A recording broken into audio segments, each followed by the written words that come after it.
Presque rien de lui n'a survécu. Aucun portrait, aucun journal intime, aucune lettre à un ami décrivant sa journée, pas même la certitude de l'année de sa naissance ou de celle de sa mort.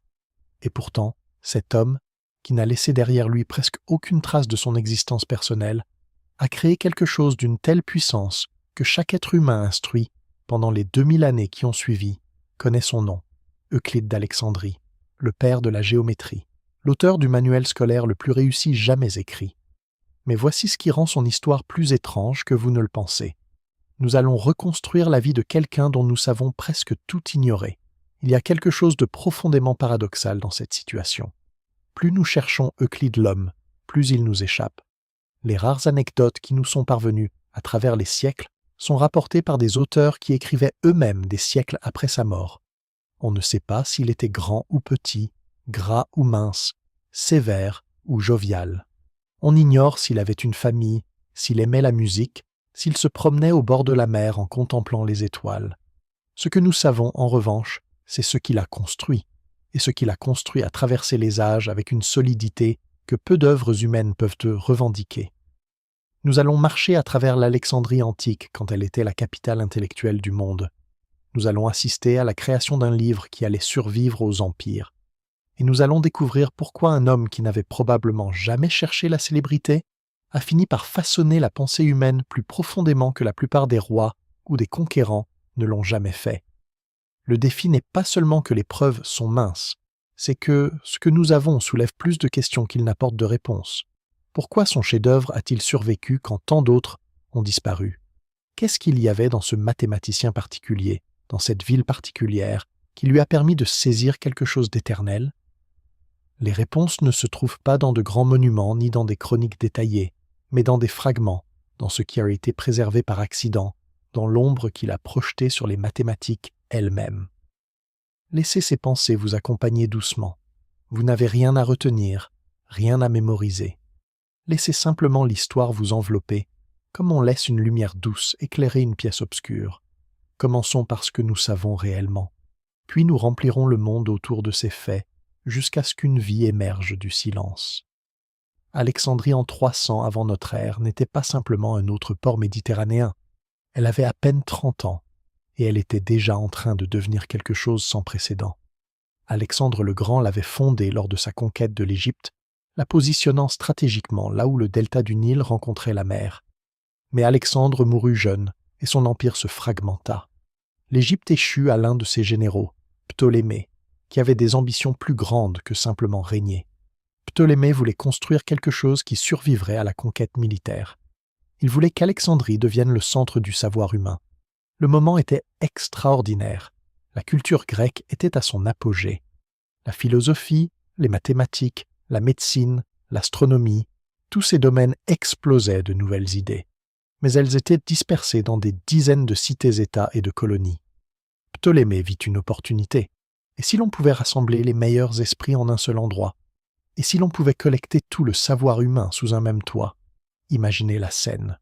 La ville s'étend le long du rivage méditerranéen, ses rues larges et régulières tracées selon un plan géométrique, car c'est ainsi qu'on construisait les nouvelles villes hellénistiques, avec rigueur et méthode. Les marchands arrivent des 4 coins du monde connu. On entend le grec, l'araméen, le copte, l'hébreu. Les parfums des épices d'Orient se mêlent à l'odeur salée de la mer. Au cœur de la ville, quelque chose de nouveau est en train de naître. Quelque chose qui n'avait jamais existé auparavant. Ptolémée construisit la bibliothèque d'Alexandrie. Non pas simplement une collection de parchemins, mais une institution, un centre de recherche. Les savants se voyaient offrir des salaires, un logement et la liberté de poursuivre leurs travaux. La bibliothèque envoyait des agents à travers le monde connu pour acquérir des textes. Les navires arrivant dans le port d'Alexandrie étaient fouillés, et tout livre trouvé était confisqué, copié, puis les copies étaient rendues à leurs propriétaires, tandis que les originaux restaient à la bibliothèque. C'était systématique, ambitieux et absolument sans scrupule dans sa quête du savoir. Cette ville, cette institution, ce moment particulier de l'histoire humaine, c'est là qu'Euclide fit son apparition. Nous ne savons pas exactement quand il arriva à Alexandrie, ni d'où il venait auparavant. Mais nous savons qu'il y était, et nous savons ce qu'il y fit. Permettez à votre esprit de se poser doucement dans cette ville ancienne. sentez la chaleur de la Méditerranée. Entendez le murmure des voix savantes qui débattent dans les couloirs de la bibliothèque. Quelque chose de grand est sur le point de commencer. À côté de la grande bibliothèque, Ptolémée fit ériger une structure tout aussi remarquable, le moussion, que nous traduisons parfois par musée, mais qui n'avait rien d'un musée au sens moderne. Le mot vient des muses, les 9 divinités grecques qui présidaient aux arts et aux sciences. Le moussion était une communauté de savants, une sorte d'université avant que le concept même d'université n'existe. Des philosophes, des mathématiciens, des médecins, des astronomes, des poètes y vivaient, y travaillaient, y débattaient. Ils prenaient leur repas ensemble dans une grande salle commune. Ils se promenaient sous les portiques cestes couverts, discutant de leurs recherches. Ils avaient accès à la bibliothèque et à ces centaines de milliers de rouleaux de papyrus. C'est presque certainement là qu'Euclide enseignait. Imaginez l'atmosphère. Le chef bibliothécaire pendant le temps d'Euclide était probablement Zénodote d'Éphèse, un savant littéraire qui s'efforçait d'établir des textes définitifs des épopées d'Homère. Dans le même bâtiment, des médecins disséquaient des cadavres pour comprendre l'anatomie humaine, une pratique qui choquait profondément le reste du monde grec, mais que Ptolémée avait autorisée dans sa ville ouverte et cosmopolite. Des astronomes mesuraient les mouvements des planètes. Des poètes expérimentaient de nouveaux maîtres. Et quelque part dans ce chaos intellectuel, des mathématiciens se disputaient à propos de démonstrations. Il y avait quelque chose de différent dans la communauté mathématique. Un poète pouvait écrire des vers que certains aimaient et que d'autres haïssaient, et il n'y avait pas de manière objective de trancher le débat. Mais les mathématiques promettèrent quelque chose d'entièrement différent, la certitude. Si une démonstration était valide, elle était valide partout, pour tout le monde, pour toujours. La somme des angles d'un triangle n'était pas une question d'opinion ou de culture, elle était simplement vraie. Euclide enseignait dans cet environnement.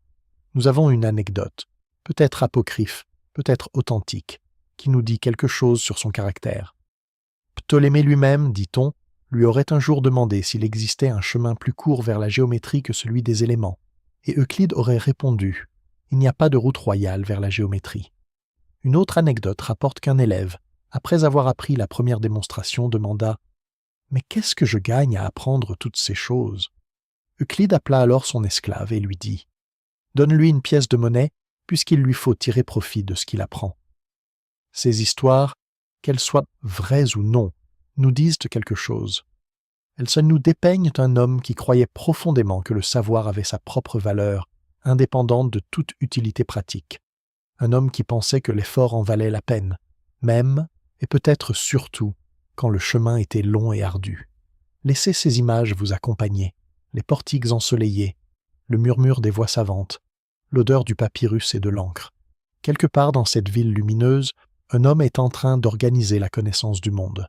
Certaines sources anciennes suggèrent ce qu'Euclide étudia à Athènes, à l'Académie de Platon, ce qui aurait du sens. L'Académie était la principale institution mathématique du monde grec. Platon lui-même avait, dit-on, inscrit au-dessus de son entrée que nul n'entre ici qui ne soit géomètre. Si Euclide y étudia, il fut plongé dans une manière particulière de penser les mathématiques, non pas simplement comme un calcul pratique pour le commerce ou l'ingénierie, mais comme un chemin vers la compréhension de la réalité elle-même. Les pythagoriciens croyaient que le nombre était la substance fondamentale de l'univers. Ils avaient découvert que les rapports musicaux harmonieux correspondaient à des rapports simples entre des nombres entiers, que les planètes elles-mêmes semblèrent suivre des mouvements ordonnés, que partout où l'on regardait, les nombres semblaient être à l'œuvre dans la trame même de l'existence. Platon alla plus loin. Il argumentait que les formes mathématiques étaient de plus réelles que les objets physiques que nous percevons avec nos sens. Un cercle parfait tracé dans le sable sera effacé par le vent ou les vagues. Mais le concept d'un cercle, sa définition, ses propriétés, les relations qu'il entretient, cela existe dans un domaine au-delà de la destruction physique. Cette idée est vertigineuse si on la laisse vraiment s'installer dans l'esprit. Pensez-y. Vous ne pourrez jamais tracer un cercle parfait. Aucun instrument, aucune technique humaine n'y parviendra.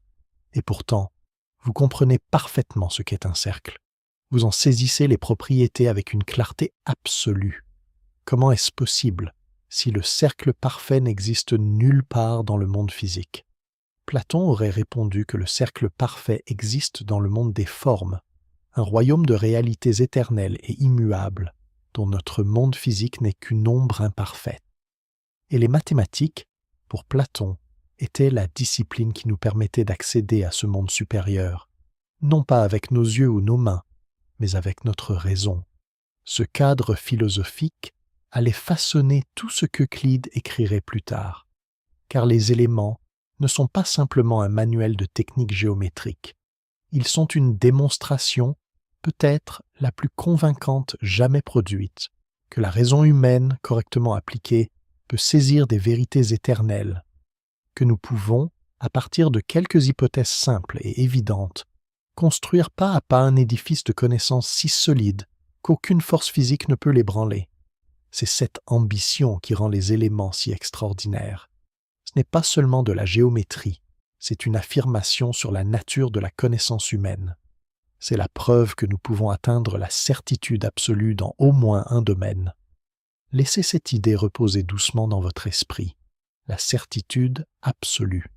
Dans un monde changeant, mouvant, incertain, la certitude absolue. C'était ce qu'Euclide poursuivait. Avant les éléments, les mathématiques grecques étaient dans un état que l'on pourrait poliment décrire comme désorganisé. Non pas que les mathématiciens manquèrent de talent ou d'ambition, bien au contraire. Thalès avait démontré que l'angle inscrit dans un demi-cercle est droit. Pythagore, ou ses disciples, car il est difficile de savoir exactement ce que Pythagore lui-même a prouvé, avaient établi le théorème qui porte son nom. Hippocrate de Chios avait fait des progrès importants sur les quadratures. Eudoxe de Cnide avait développé une théorie des proportions d'une sophistication remarquable. Mais tout cela était dispersé. Les résultats se trouvaient dans des textes différents. Certaines démonstrations étaient rigoureuses, d'autres n'étaient que des arguments intuitifs qui semblaient fonctionner. Certains théorèmes étaient énoncés avec précision, d'autres restaient vagues. Et surtout, ce qui était peut-être le problème le plus grave, différentes écoles mathématiques utilisaient des hypothèses fondamentales différentes. C'était comme avoir les pièces d'un magnifique bâtiment éparpillé dans un champ, sans plan d'architecte montrant comment elles s'assemblaient. Quelqu'un devait organiser tout cela, trier ce qui était réellement démontré de ce qui était simplement plausible, établir des fondations claires et construire systématiquement à partir de là. Créer un texte définitif qui montrerait, une fois pour toutes, ce que la géométrie savait réellement. Imaginez le défi. D'abord, il fallait décider quelles seraient les fondations absolues. Quelle vérité de base allait-on accepter comme donnée? Et que prouverait-on à partir de ces fondations? Deuxièmement, il fallait déterminer l'ordre logique. Quels théorèmes dépendaient de quels autres? Qu'est-ce qui devait être prouvé en premier pour que les démonstrations ultérieures soient possibles? Troisièmement, il fallait développer un style de raisonnement cohérent qui fonctionnerait tout au long du système. Et quatrièmement, peut-être le plus difficile de tout, il fallait faire tout cela d'une manière suffisamment claire pour que les étudiants puissent la suivre, mais suffisamment rigoureuse pour satisfaire les esprits mathématiques les plus exigeants. Ce n'est pas une tâche modeste, c'est une entreprise intellectuelle d'une ambition extraordinaire. Et Euclide, cet homme dont nous ne savons presque rien, s'y est attelé. Non pas pour découvrir entièrement de nouvelles mathématiques, bien qu'il ait probablement contribué certains résultats originaux, mais pour organiser, systématiser et démontrer rigoureusement tout ce qui était connu. Le résultat a été les éléments. Les éléments s'ouvrent d'une manière qui a fasciné les lecteurs depuis des siècles. Avant la première démonstration, avant le premier théorème, Euclide pose les fondations. D'abord, les définitions. 23 définitions qui établissent le vocabulaire de base. Un point est ce qui n'a pas de partie. Une ligne est une longueur sans largeur. Une surface est ce qui n'a que longueur et largeur. Un cercle est une figure plane contenue par une seule ligne, telle que toutes les droites menées du centre à cette ligne sont égales entre elles. Ces définitions peuvent sembler simples, voire trop simples. Un enfant pourrait vous dire ce qu'est un point ou une ligne. Mais regardez de plus près. Un point qui n'a pas de partie, c'est-à-dire qui n'a pas de dimension, pas d'étendue. Un objet géométrique pur qui n'existe que comme position dans l'espace. Vous ne pourrez jamais en dessiner un vraiment, car tout dessin que vous faites aura forcément une certaine épaisseur. Ce que vous dessinez est une approximation d'un point, non un point lui-même. Euclide est en train de faire quelque chose de philosophiquement profond. Il dit « Les objets dont nous allons parler ne sont pas les objets physiques du monde. Ce sont des abstractions parfaites. Et les vérités que nous allons démontrer concernent ces abstractions, ce qui signifie qu'elles sont absolues, universelles, éternelles. Ensuite viennent les postulats, 5 demandes, 5 affirmations que nous acceptons sans démonstration, parce qu'elles semblent immédiatement évidentes. On peut tracer une ligne droite entre 2 points quelconques. On peut prolonger une ligne droite de manière continue. On peut tracer un cercle avec n'importe quel centre et n'importe quel rayon. Tous les angles droits sont égaux. Et enfin, le 5e postulat, le plus célèbre, le plus débattu de toute l'histoire des mathématiques. Si une ligne droite, en rencontrant 2 autres lignes droites, forme 2 angles intérieurs du même côté inférieurs à 2 angles droits, ces 2 lignes, si on les prolonge indéfiniment, se rencontreront du côté où les angles sont inférieurs à 2 angles droits. Ce 5e postulat, cette affirmation longue, complexe, qui semble qualitativement différente des 4 autres. Des mathématiciens allèrent passer 2 millénaires à essayer de le prouver à partir des 4 premiers. Ils échoueraient tous, nous y reviendrons. Enfin, il y a 5 notions communes, des axiomes logiques généraux, qui s'appliquent non seulement à la géométrie, mais à toute démonstration rationnelle. Des choses égales à une même chose sont égales entre elles. Si on ajoute des choses égales à des choses égales, les résultats sont égaux. Le tout est plus grand que la partie. Ces notions communes sont l'ossature de toute pensée déductive.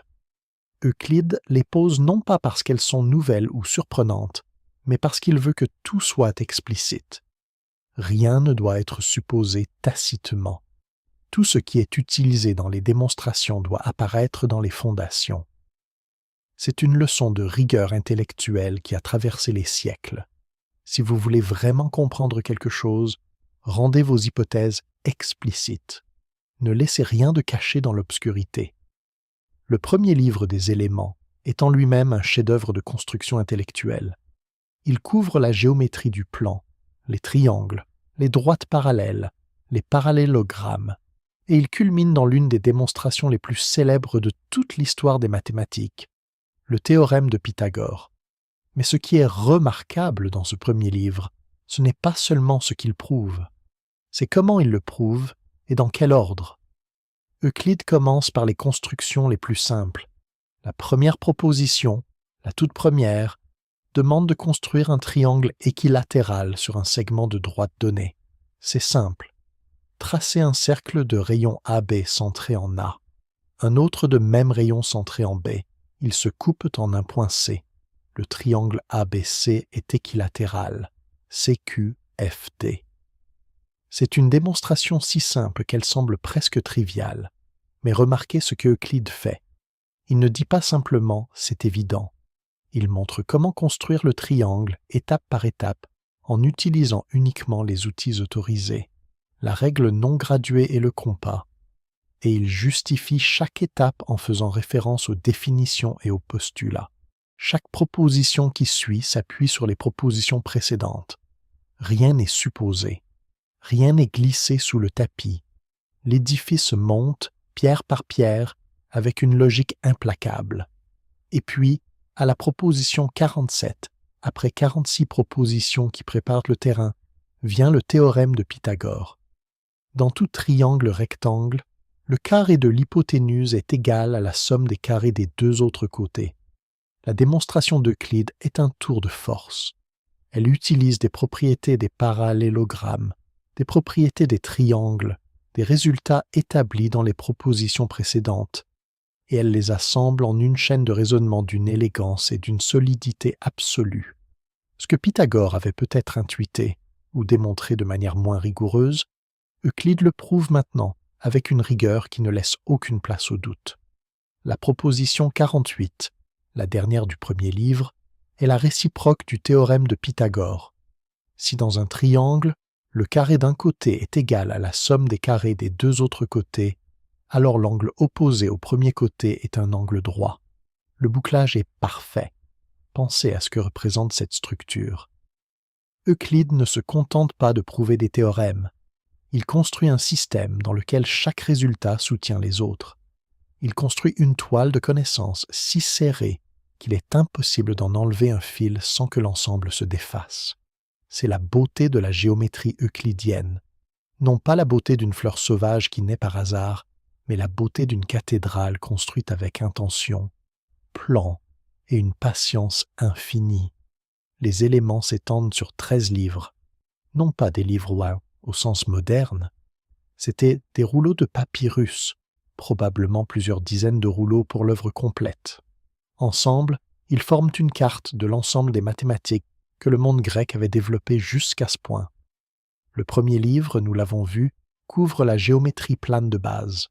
Le deuxième livre traite de ce que nous pourrions appeler l'algèbre géométrique, des identités algébriques exprimées en termes de figures géométriques. À l'époque d'Euclide, il n'existait pas d'algèbre symbolique, pas de variables, pas d'équations au sens moderne. Mais on pouvait exprimer des relations entre des quantités en termes de rectangles, de carrés, de gnomons. Le résultat A plus B au carré égale A au carré plus 2AB plus B au carré était pour Euclide non pas une formule algébrique, mais un théorème géométrique sur des carrés et des rectangles. Les livres 3 et 4 explorent les cercles et les polygones. Comment inscrire un triangle équilatéral dans un cercle? Comment inscrire un carré? Comment inscrire un pentagone régulier? Ces constructions ne sont pas simplement élégantes, elles seront cruciales pour le grand final du 13e livre. Le livre 5 est peut-être le plus abstrait et le plus difficile de toute l'œuvre. Il développe la théorie des proportions, une théorie due à Eudoxe de Cnide, qui permet de traiter les grandeurs incommensurables, c'est-à-dire les grandeurs dont le rapport n'est pas un nombre rationnel. Pensez à ce problème. La diagonale d'un carré et son côté sont incommensurables. Aucun nombre rationnel ne peut exprimer leur rapport. Les pythagoriciens avaient découvert cela, dit-on, et en avaient été profondément perturbés, car dans leur vision du monde, tout devait être nombre, et un nombre pour eux était toujours un rapport de nombres entiers.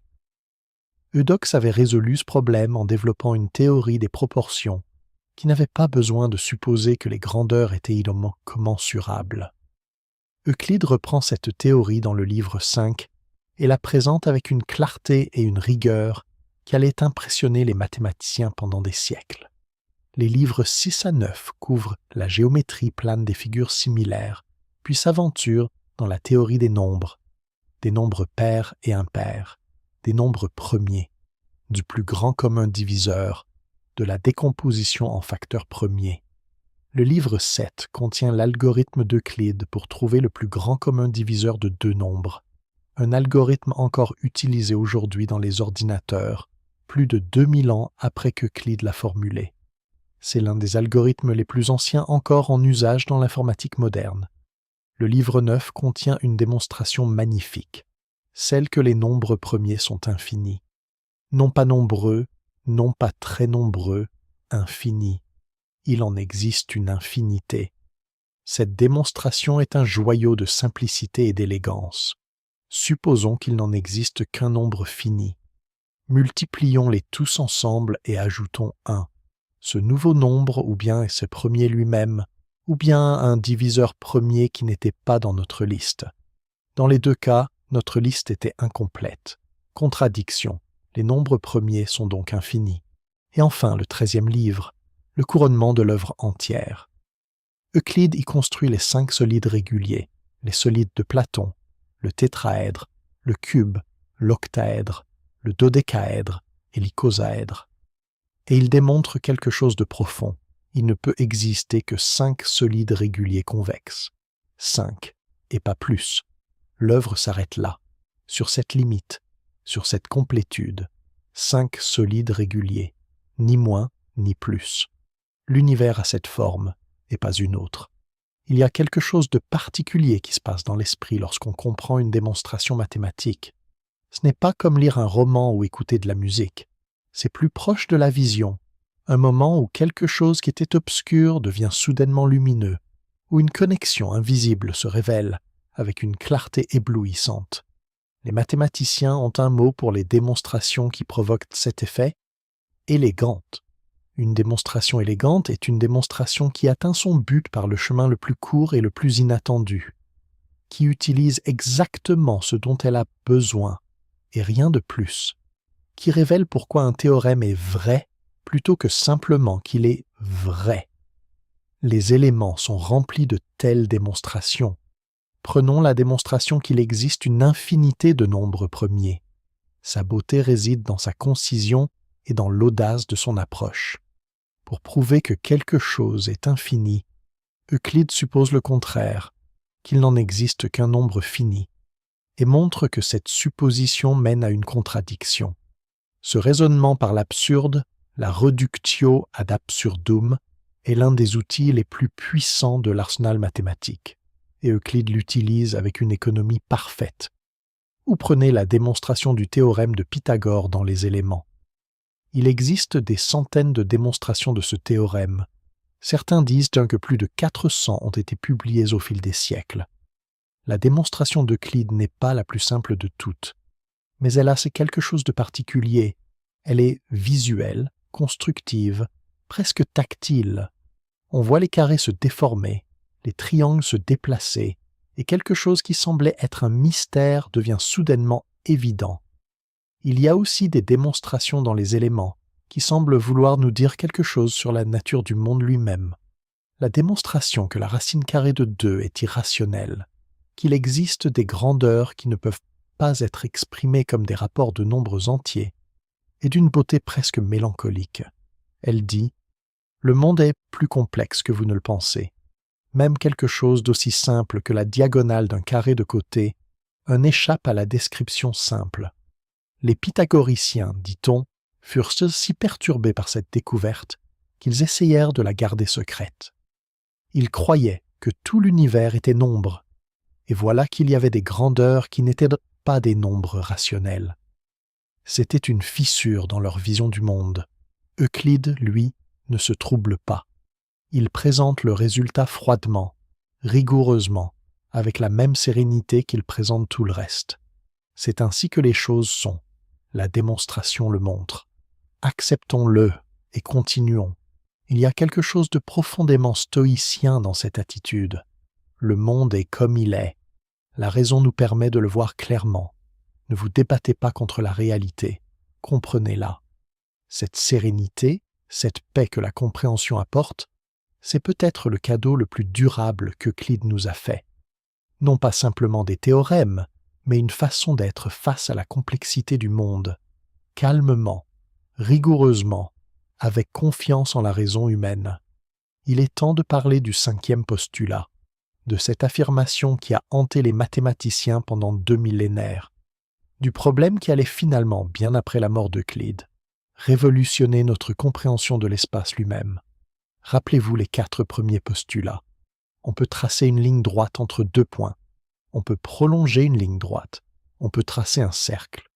Tous les angles droits sont égaux. Ces 4 postulats sont simples, concis, évidents. Le 5e postulat est différent. Il dit, en substance, si une droite tombe sur 2 autres droites et forme 2 angles intérieurs du même côté dont la somme est inférieure à 2 angles droits, alors ces 2 droites, si on les prolonge suffisamment, se rencontreront de ce côté. C'est une formulation complexe. Et immédiatement, les mathématiciens se sont demandé « Est-ce vraiment nécessaire ? Ne pourrait-on pas le démontrer à partir des 4 autres postulats ? Ne serait-il pas possible de simplifier les fondations des éléments en le retirant de la liste des postulats et en le dérivant comme un théorème ? Pendant 2000 ans, des mathématiciens brillants ont essayé. Proclus au 5e siècle de notre ère essaya et crut avoir réussi, mais sa démonstration contenait une erreur cachée. Al-Haytham, le grand mathématicien arabe du XIe siècle, essaya. Omar Khayyam, le même Omar Khayyam qui écrivit les Roubaïat, essaya. Sachéry, au XVIIIe siècle, s'approcha si près de la vérité sans la voir qu'on en a presque le vertige. Tous échouèrent, pas parce qu'ils manquèrent de talent, mais parce qu'Euclide avait raison. le cinquième postulat n'est pas démontrable à partir des autres. C'est un axiome indépendant, et la preuve de cette indépendance est peut-être la découverte la plus bouleversante de toute l'histoire des mathématiques. Au début du XIXe siècle, presque simultanément, 3 mathématiciens, le russe Nikolai Lobachevsky, le hongrois János Bolyai et le géant allemand Carl Friedrich Gauss, qui, dit-on, avait fait la découverte mais n'avait pas osé la publier de peur du scandale, réalisèrent quelque chose d'extraordinaire. Si on remplace le cinquième postulat par son contraire, si on suppose que par un point extérieur à une droite, on peut tracer non pas une mais plusieurs parallèles, on obtient une géométrie différente, non contradictoire et parfaitement cohérente en elle-même. La géométrie hyperbolique, un espace dans lequel les droites parallèles divergent, dans lequel la somme des angles d'un triangle est inférieure à 180 degrés. Un espace qui ressemble à la surface d'une selle de cheval. Quelques décennies plus tard, Bernhard Riemann alla encore plus loin. Et si on supposait qu'il n'existe aucune droite parallèle, qu'une ligne et toute droite extérieure finissent toujours par se rencontrer, on obtient la géométrie elliptique, l'espace dans lequel nous vivons quand nous naviguons sur la surface d'une sphère. La somme des angles d'un triangle sur une sphère est supérieure à 180 degrés. Ces découvertes ne réfutèrent pas Euclide, elles le validèrent. Elles montrèrent ce qu'il avait identifié exactement les bons axiomes. Changez l'un d'eux et vous obtenez une géométrie différente. Mais la méthode reste euclidienne. Hypothèse claire, démonstration rigoureuse, organisation systématique. Et voici l'ironie magnifique de l'histoire. C'est la géométrie non euclidienne de Riemann qu'Einstein allait utiliser, un siècle plus tard, pour décrire l'espace-temps de la relativité générale. L'univers à grande échelle n'est pas euclidien. L'espace se courbe autour de la masse. Les rayons lumineux ne voyagent pas en ligne droite euclidienne. Euclide n'avait pas décrit l'univers tout entier. Il avait décrit l'espace à l'échelle humaine, l'espace dans lequel nous vivons, construisons, nous déplaçons. Et dans cet espace, ces géométries est parfaitement exacte. La profondeur de cette découverte est difficile à saisir. Laissez-la simplement vous accompagner dans le silence. L'univers est plus grand, plus complexe, plus étrange que ce qu'Euclide pouvait imaginer. Et pourtant, sa méthode, la méthode de la rigueur, des fondations explicites, de la démonstration pas à pas, c'est la méthode qui a permis à Einstein de voir au-delà d'Euclide. Sans Euclide, pas d'Einstein. Sans les éléments, pas de relativité. Un livre n'est rien s'il n'est pas lu. Et un livre écrit sur papyrus dans une ville de l'Antiquité n'a aucune raison de survivre 2000 ans. La plupart ne survivent pas. La vaste majorité des textes de l'Antiquité ont été perdus, détruits par le feu, décomposés par l'humidité, oubliés dans des entrepôts, victimes de guerres et de révolutions. Pourtant, les éléments ont survécu. Comment? Grâce à une succession de relais, à travers des cultures et des civilisations qui se passèrent le flambeau. La première étape fut la transmission dans le monde grec lui-même. Les éléments furent copiés, utilisés dans les écoles, commentés par des philosophes. Théon d'Alexandrie, au IVe siècle de notre ère, en prépara une édition révisée qui devint la version standard pendant de nombreux siècles. Sa fille Hypatie, mathématicienne et philosophe brillante, tragiquement assassinée par une foule fanatique en 415 de notre ère, contribua elle aussi à la transmission du savoir alexandrin. Quand l'Empire romain d'Occident s'effondra, et avec lui une grande partie de la culture grecque en Europe, les éléments ne disparurent pas. Ils trouvèrent un nouveau foyer dans le monde arabe.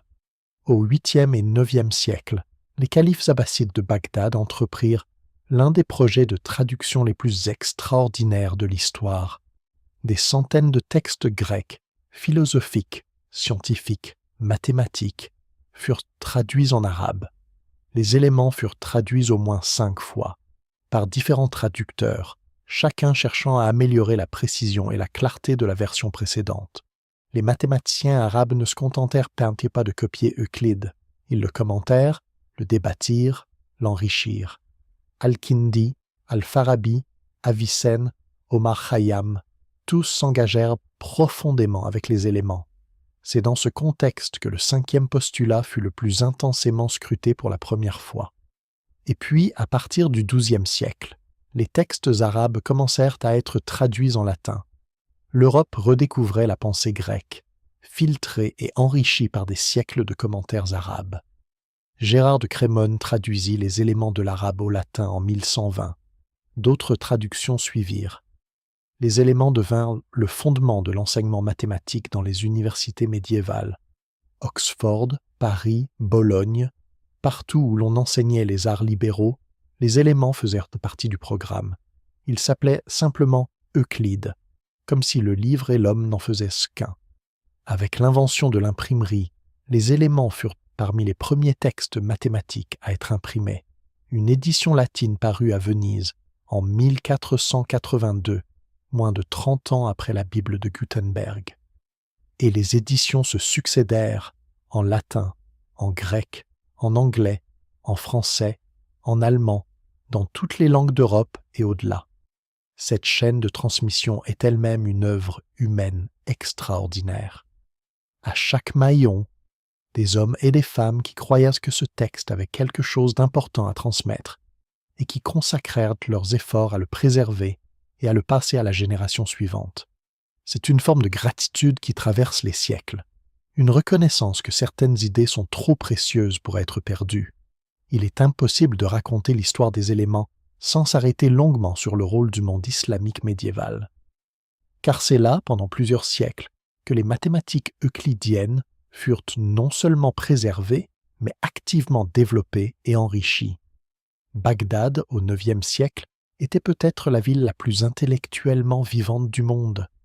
La maison de la sagesse, fondée sous le calife Haroun al-Rachid et développée sous Al-Ma'moun, était une institution comparable à la bibliothèque d'Alexandrie. Des savants de toute l'étendue du monde islamique et au-delà y travaillaient, traduisant, commentant, inventant.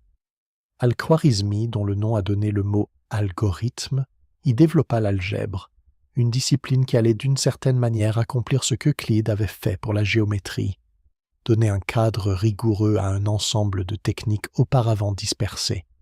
Et ce n'est pas un hasard si Al-Khwarizmi travailla dans la tradition euclidienne.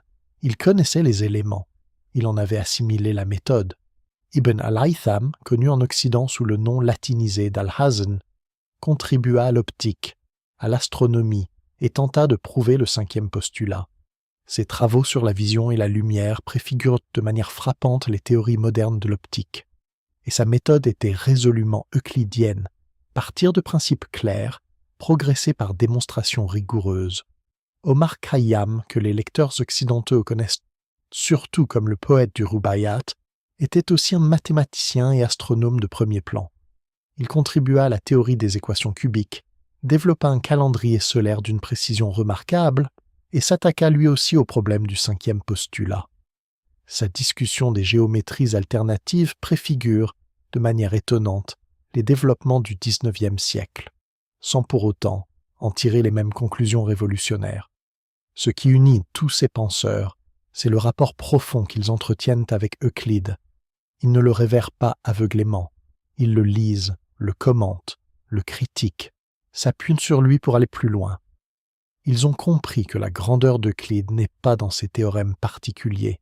Beaucoup de ces théorèmes étaient connus avant lui, mais dans sa méthode, dans son approche systématique et rigoureuse.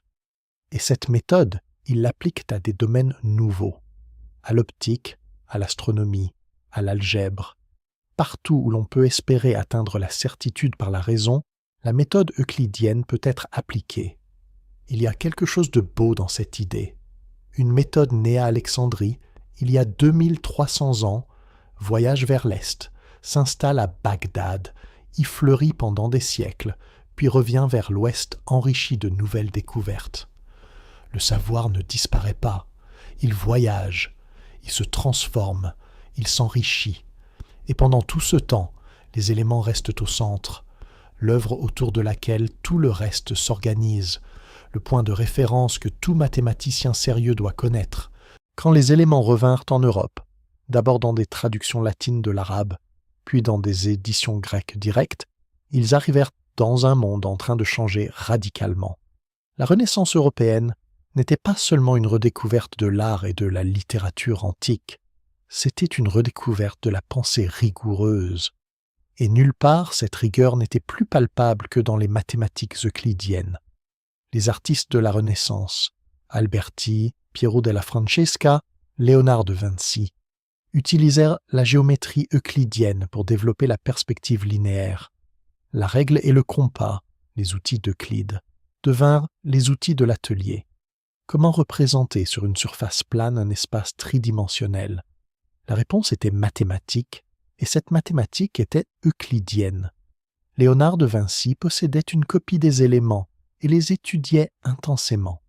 Ses carnets sont remplis de constructions géométriques, des exercices euclidiens qui l'aidaient à comprendre les formes, les proportions, les relations spatiales qu'il voulait représenter dans ses tableaux. La beauté de la Vierge au rocher, de la Seine, de la Joconde. Elle est fondée, en partie, sur une compréhension profonde de la géométrie. Galilée, au début du XVIIe siècle, formulait ses lois du mouvement dans un style explicitement euclidien. Ces deux nouvelles sciences sont structurées comme les éléments, définitions, postulats, théorèmes et démonstrations. Galilée croyait que la nature était écrite dans le langage des mathématiques, et il voulait que sa physique ait la rigueur et la solidité des éléments. Newton, dans ses principes mathématiques de la philosophie naturelle, peut-être la plus grande œuvre scientifique de tous les temps, adopta la même structure. Définition, axiomes, propositions et démonstrations. Il aurait pu écrire sa physique dans le langage des infinitésimaux qu'il venait d'inventer, le calcul infinitésimal. Mais il choisit de la présenter sous forme géométrique euclidienne, parce que c'était la forme que ses contemporains considéraient comme le standard de la rigueur. Il y a une ironie dans ce choix. Newton utilisa le calcul pour découvrir ses résultats, puis les convertit en géométrie euclidienne pour les présenter. C'est comme si les éléments avaient établi un standard si profondément ancré dans la culture intellectuelle de l'époque, que même les nouvelles découvertes les plus révolutionnaires devaient se plier à sa forme pour être acceptées. Cette influence ne se limita pas aux sciences. Les philosophes aussi cherchèrent à atteindre la certitude euclidienne. Spinoza écrivit son Éthique mor geometrico, selon la méthode géométrique, avec des définitions, des axiomes et des propositions démontrées. Il voulait appliquer à la philosophie morale la même rigueur qu'Euclide avait appliquée à la géométrie. Atteindre, dans le domaine des valeurs humaines, la même certitude absolue que dans le domaine des formes. L'ambition est magnifique. La réussite est discutable. La philosophie morale résiste à l'axiomatisation d'une manière que la géométrie n'a pas. Mais l'aspiration elle-même est Euclide. Voilà ce qu'avait déclenché un homme qui enseignait dans les portiques d'Alexandrie il y a 2300 ans. Une aspiration à la rigueur, à la clarté, à la démonstration qui a traversé les siècles et les disciplines. Une croyance que la raison humaine peut atteindre la certitude, que si l'on pose les fondations correctement et que l'on construit rigoureusement, on peut bâtir quelque chose qui dure, laisser ces images défiler doucement.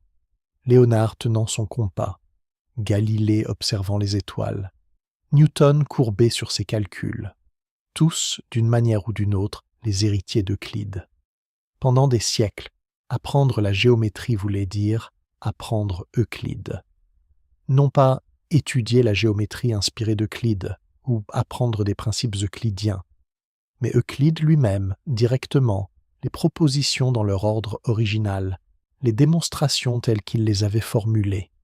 Dans les universités médiévales, les éléments faisaient partie du quadrivium, l'arithmétique, la géométrie, la musique et l'astronomie, les 4 disciplines mathématiques que tout homme éduqué devait maîtriser. Un étudiant d'Oxford au XIIIe siècle étudiait Euclide, un étudiant de Paris aussi, et de Bologne, et de Salamanque. Au cours des siècles suivants, la situation ne changea guère. Thomas Hobbes, le philosophe politique auteur du Léviathan, lut les éléments pour la première fois à l'âge de 40 ans, par hasard, dans une bibliothèque. Il ouvrit le livre au théorème de Pythagore et dit « Par Dieu, c'est impossible ». Il suivit la chaîne des renvois en arrière, démonstration après démonstration, jusqu'au postulat, et fut convaincu. Il dit que c'était le texte qui l'avait rendu amoureux de la géométrie, et que la géométrie l'avait rendu amoureux de la pensée rigoureuse. Abraham Lincoln, selon certains de ses biographes, étudia les 6 premiers livres des éléments pendant qu'il était jeune avocat sur le circuit judiciaire de l'Illinois. Non pas pour devenir mathématicien, mais pour apprendre à démontrer, pour comprendre ce que signifiait vraiment prouver quelque chose. Il voulait que sa façon de penser ait la solidité d'une démonstration euclidienne. Bertrand Russell, le philosophe et mathématicien britannique, raconte dans son autobiographie que quelqu'un lui montra les éléments à l'âge de 11 ans, comme quelque chose d'aussi délicieux qu'une romance. Ce fut, dit-il, l'un des grands événements de sa vie, le moment où il découvrit que la pensée pouvait être à la fois rigoureuse et belle. Ces témoignages disent quelque chose d'important. Les éléments n'étaient pas simplement un manuel technique, ils étaient une expérience intellectuelle formatrice. Pour des générations de lecteurs, les rencontrer signifiait découvrir pour la première fois ce que signifie vraiment comprendre quelque chose. Pas simplement accepter une affirmation parce que quelqu'un l'a dite, mais voir pourquoi elle doit être vraie. C'est un cadeau extraordinaire à faire à un esprit en formation. La démonstration que la raison humaine peut atteindre la certitude, que vous n'avez pas à croire l'autorité, que vous pouvez vérifier par vous-même, que si vous acceptez les fondations et suivez les étapes, vous arriverez inévitablement à la même conclusion que tout le monde, partout, à toute époque. Cette expérience, cette découverte de la certitude démontrable, a formé des générations d'esprits scientifiques, philosophiques, légaux, politiques. Pas en leur enseignant la géométrie spécifiquement, mais en leur apprenant ce que signifie vraiment savoir quelque chose. Il y a quelque chose de profondément significatif dans les outils qu'Euclide a choisis pour ses constructions géométriques. La règle non graduée et le compas, 2 instruments d'une simplicité absolue. La règle permet de tracer des lignes droites. Elle ne mesure rien. C'est pourquoi Euclide insistait sur le fait qu'elle n'était pas graduée. Elle permet seulement de relier 2 points par le chemin le plus court. Elle matérialise le concept de droite. Le compas permet de tracer des cercles, ou plus précisément, de reporter une distance. Si je connais la longueur d'un segment, je peux, avec le compas, transporter cette longueur ailleurs sur la figure. Le compas matérialise le concept d'égalité de longueur. Avec ces 2 seuls instruments, Euclide montre qu'on peut construire une quantité étonnante de figures géométriques. Des triangles équilatéraux, des carrés, des pentagones réguliers, des hexagones, des polygones à 15 côtés, des perpendiculaires, des bisectrices. Tout cela avec seulement la règle et le compas. Mais il y a aussi des choses qu'on ne peut pas faire avec ces outils. Et ces impossibilités sont devenues parmi les problèmes les plus célèbres de toute l'histoire des mathématiques. La duplication du cube, construire un cube dont le volume est exactement le double d'un cube donné. Ce problème est lié, selon une légende, à une épidémie de peste à Athènes. L'oracle de Delphes aurait dit aux Athéniens de doubler l'autel cubique d'Apollon pour faire cesser le fléau. Des mathématiciens travaillèrent sur ce problème pendant des siècles. La trisection de l'angle, diviser un angle quelconque en 3 parties égales. Bisecter un angle, le diviser en 2, est simple avec la règle et le compas. Mais le trisectaire, la quadrature du cercle, construire un carré d'air exactement égal à celle d'un cercle donné. Ces 3 problèmes classiques hantèrent les mathématiciens pendant 2 millénaires. Et la réponse, qui n'arriva qu'au XIXe siècle, est qu'ils sont tous les 3 impossibles avec la règle et le compas seuls. Non pas difficiles, non pas non encore résolus, mais fondamentalement, probablement impossibles. Cette impossibilité n'est pas un échec des mathématiques, c'est une victoire. La preuve d'impossibilité dit quelque chose de profond sur la nature des nombres et des opérations géométriques. Elle délimite exactement ce que la règle et le compas peuvent accomplir, et c'est, d'une certaine manière, encore plus beau que si tout avait été possible. La contrainte crée la forme. C'est une vérité que les artistes connaissent bien. Les règles du sonnet ne limitent pas le poète.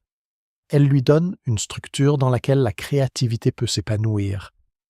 Les lois de la perspective ne limitent pas le peintre. Elles lui donnent un cadre dans lequel la profondeur peut être représentée. Les règles d'Euclide, règles et compas seulement, à partir de ces 5 postulats, ne limitent pas la géométrie. Elles la définissent. Elles créent un espace dans lequel la beauté et la rigueur peuvent coexister. Le 13e et dernier livre des éléments est consacré à ce que nous appelons les solides platoniciens. Ce nom est un hommage à Platon, qui leur avait accordé une importance cosmologique extraordinaire dans son dialogue le Timée. Qu'est-ce qu'un solide régulier ? C'est un solide dont toutes les faces sont des polygones réguliers identiques et dont tous les sommets sont entourés du même nombre de faces. La symétrie est parfaite dans toutes les directions. Il en existe exactement 5. Le tétraèdre a 4 faces triangulaires. Imaginez une pyramide à base triangulaire, 3 faces latérales et une base, toutes des triangles équilatéraux. Platon l'associait au feu. Le cube a 6 faces carrées, l'objet le plus familier de notre liste. Platon l'associait à la Terre, car la stabilité du cube, la façon dont il repose solidement sur ses faces, évoque la solidité de la Terre. L'octaèdre a 8 faces triangulaires, 2 pyramides carrées, collées base à base. Platon l'associait à l'air. Le dodécaèdre a 12 faces pentagonales, 12 pentagones réguliers assemblés en une forme presque sphérique d'une beauté étrange et envoûtante. Platon l'associait au cosmos tout entier, à l'arrangement du ciel et des étoiles. L'icosaèdre a 20 faces triangulaires, une forme presque parfaitement sphérique, d'une symétrie extraordinaire. Platon l'associait à l'eau. Ces 5 solides, et eux seuls, ont cette propriété de symétrie parfaite. Il n'en existe pas d'autres. Pas 6, pas 4, 5 exactement. Et la démonstration d'Euclide, celle qui clôt les éléments, prouve non seulement qu'il existe 5 solides réguliers, mais qu'il ne peut y en avoir davantage. La preuve est d'une élégance dépouillée. Elle repose sur un argument simple. Autour de chaque sommet, la somme des angles des faces doit être inférieure à 360 degrés. Si elle est égale ou supérieure, la surface se plat ou replie sur elle-même. Cette contrainte limite à 5 le nombre de configurations possibles. Il y a quelque chose de presque mystique dans ce résultat. L'univers aurait pu être rempli d'une infinité de formes régulières. Mais non, il n'y en a que 5. 5 formes d'une symétrie parfaite. 5 et pas plus. Platon croyait que ces solides révélaient la structure profonde de la réalité. Il avait tort sur les détails. Les atomes ne sont pas des tétraèdres et des cubes. Mais peut-être avait-il raison dans son intuition plus profonde, que le monde est gouverné par des lois mathématiques d'une beauté et d'une précision extraordinaires, que la régularité et la symétrie ne sont pas des accidents, mais des caractéristiques fondamentales de la réalité. Les solides platoniciens apparaissent dans les cristaux. Les atomes s'arrangent spontanément en structures cristallines aux symétries remarquables. Ils apparaissent dans les virus. Certains virus ont la forme d'un icosaèdre, parce que c'est la façon la plus efficace d'assembler des protéines identiques en une capsule. Ils apparaissent dans les molécules. Le fullerène C60 a la structure d'un icosaèdre tronqué. La nature connaît ces formes, et Euclide les avait trouvées. Nous avons parlé des théorèmes d'Euclide, de ses constructions, de ses démonstrations. Mais il y a quelque chose d'encore plus profond dans les éléments, quelque chose qui a peut-être eu plus d'influence que n'importe quel théorème particulier. C'est la méthode axiomatique elle-même, l'idée que l'on peut et que l'on doit commencer toute enquête rigoureuse par l'identification explicite de ces hypothèses de base, que rien ne doit être supposé tacitement, que tout ce qui est utilisé dans le raisonnement doit apparaître dans les fondations ou être déduit de ce qui y apparaît. Cette idée semble simple, presque banale, et pourtant, avant Euclide, personne ne l'avait appliquée avec cette rigueur et cette systématicité. Et après Euclide, Elle a transformé la façon dont les êtres humains pensent. Considérez ce que la méthode axiomatique exige. D'abord, l'humilité. Vous devez admettre que vous ne pouvez pas tout prouver. Il y a des choses que vous devez accepter sans démonstration, les axiomes.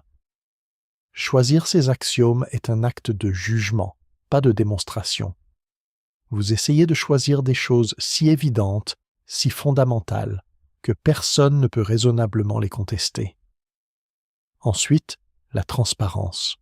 Tout ce que vous utilisez dans votre raisonnement doit être visible. Pas de raisonnement caché, pas d'hypothèse glissée sous le tapis. Si votre démonstration utilise une supposition, cette supposition doit apparaître dans la liste de vos hypothèses. Enfin, la rigueur. Chaque étape de la démonstration doit être justifiée.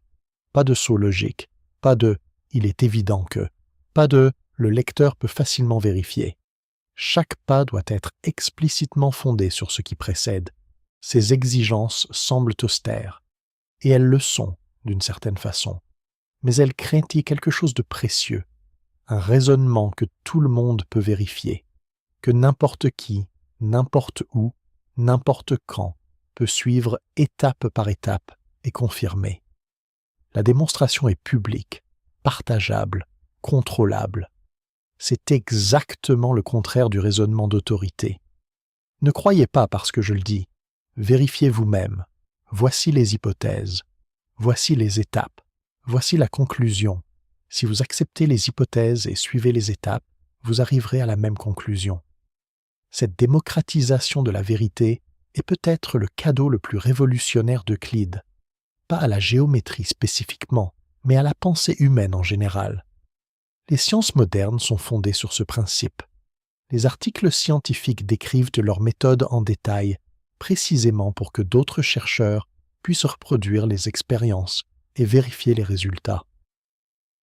Pas de « faites-moi confiance », vérifiez vous-même. Les systèmes juridiques modernes reposent tous sur la même idée.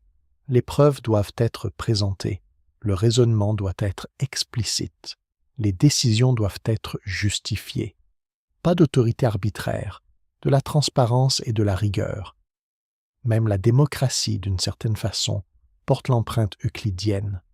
L'idée que le pouvoir doit se justifier, que les décisions doivent reposer sur des raisons vérifiables, que tout citoyen a le droit de comprendre et de contester le raisonnement de ceux qui gouvernent. Ces connexions ne sont pas directes. Il ne s'agit pas de dire que Euclide a inventé la démocratie ou la science, mais la méthode axiomatique, cette insistance sur la transparence, la rigueur et la vérifiabilité, a imprégné la culture intellectuelle d'une manière qui dépasse de loin la géométrie. Les mathématiques modernes sont, à bien des égards, l'enfant d'Euclide, non pas dans le sens où elles restent dans les limites de ce qu'il a fait, elles les ont immensément dépassées, mais dans le sens où elles ont hérité de son esprit, de sa méthode, de son aspiration à la rigueur absolue. Au XIXe siècle, les mathématiques ont connu une révolution qui ressemble, par certains aspects, à ce qu'Euclide avait accompli 2 millénaires plus tôt. Des mathématiciens comme Augustin Louis Cauchy, Karl Weierstrass et Georg Cantor entreprirent de remettre les mathématiques sur des fondations rigoureuses. L'analyse mathématique, le calcul infinitésimal développé par Newton et Leibniz au XVIIe siècle, était extraordinairement puissante mais reposait sur des fondations conceptuelles fragiles. La notion de infiniment petit était intuitive mais pas rigoureuse. Cauchy et Weierstrass développèrent le langage des limites, des epsilons et des deltas, pour donner à l'analyse la même rigueur que les éléments avaient donné à la géométrie. Ce projet de rigueur s'étendit à toutes les branches des mathématiques. La géométrie non euclidienne, que nous avons déjà évoquée, poussa les mathématiciens à examiner les fondements de la géométrie avec une attention nouvelle. Si plusieurs géométries cohérentes étaient possibles, comment choisir laquelle était? Et qu'est-ce que cela signifiait d'être en mathématiques? Ces questions menèrent au projet logiciste de Gottlob Frege, Bertrand Russell et Alfred North Whitehead, réduire toutes les mathématiques à la logique pure. Les Principia Mathematica de Russell et Whitehead, un monument de 3 volumes publié entre 1910 et 1913, essayait de déduire toute l'arithmétique à partir d'axiomes logiques fondamentaux. Et puis vint Kurt Gödel. En 1931, à l'âge de 25 ans, il publia ses théorèmes d'incomplétude, peut-être les résultats les plus profonds et les plus troublants de toute l'histoire des mathématiques. Gödel montra que tout système axiomatique suffisamment riche pour exprimer l'arithmétique contient des énoncés qui ne peuvent être ni prouvés ni réfutés à l'intérieur du système. Il y aura toujours des vérités mathématiques que le système ne peut pas atteindre. La certitude absolue que rêvaient Euclide et ses héritiers a des limites intrinsèques. Est-ce une défaite d'Euclide? Non. C'est l'extension de sa méthode jusqu'à ses limites ultimes. Gödel utilisait des techniques logiques précisément euclidiennes, définitions explicites, raisonnement rigoureux, démonstration formelle, pour prouver que la démonstration formelle a des limites. Même la découverte des limites de la raison a été accomplie par la raison, selon la méthode d'Euclide. Les mathématiques modernes, l'algèbre abstraite, la topologie, la théorie des catégories, la théorie des nombres, la géométrie différentielle, sont des domaines que le génie d'Euclide n'aurait pu imaginer. Les objets dont elle traite n'existaient pas dans sa conception du monde.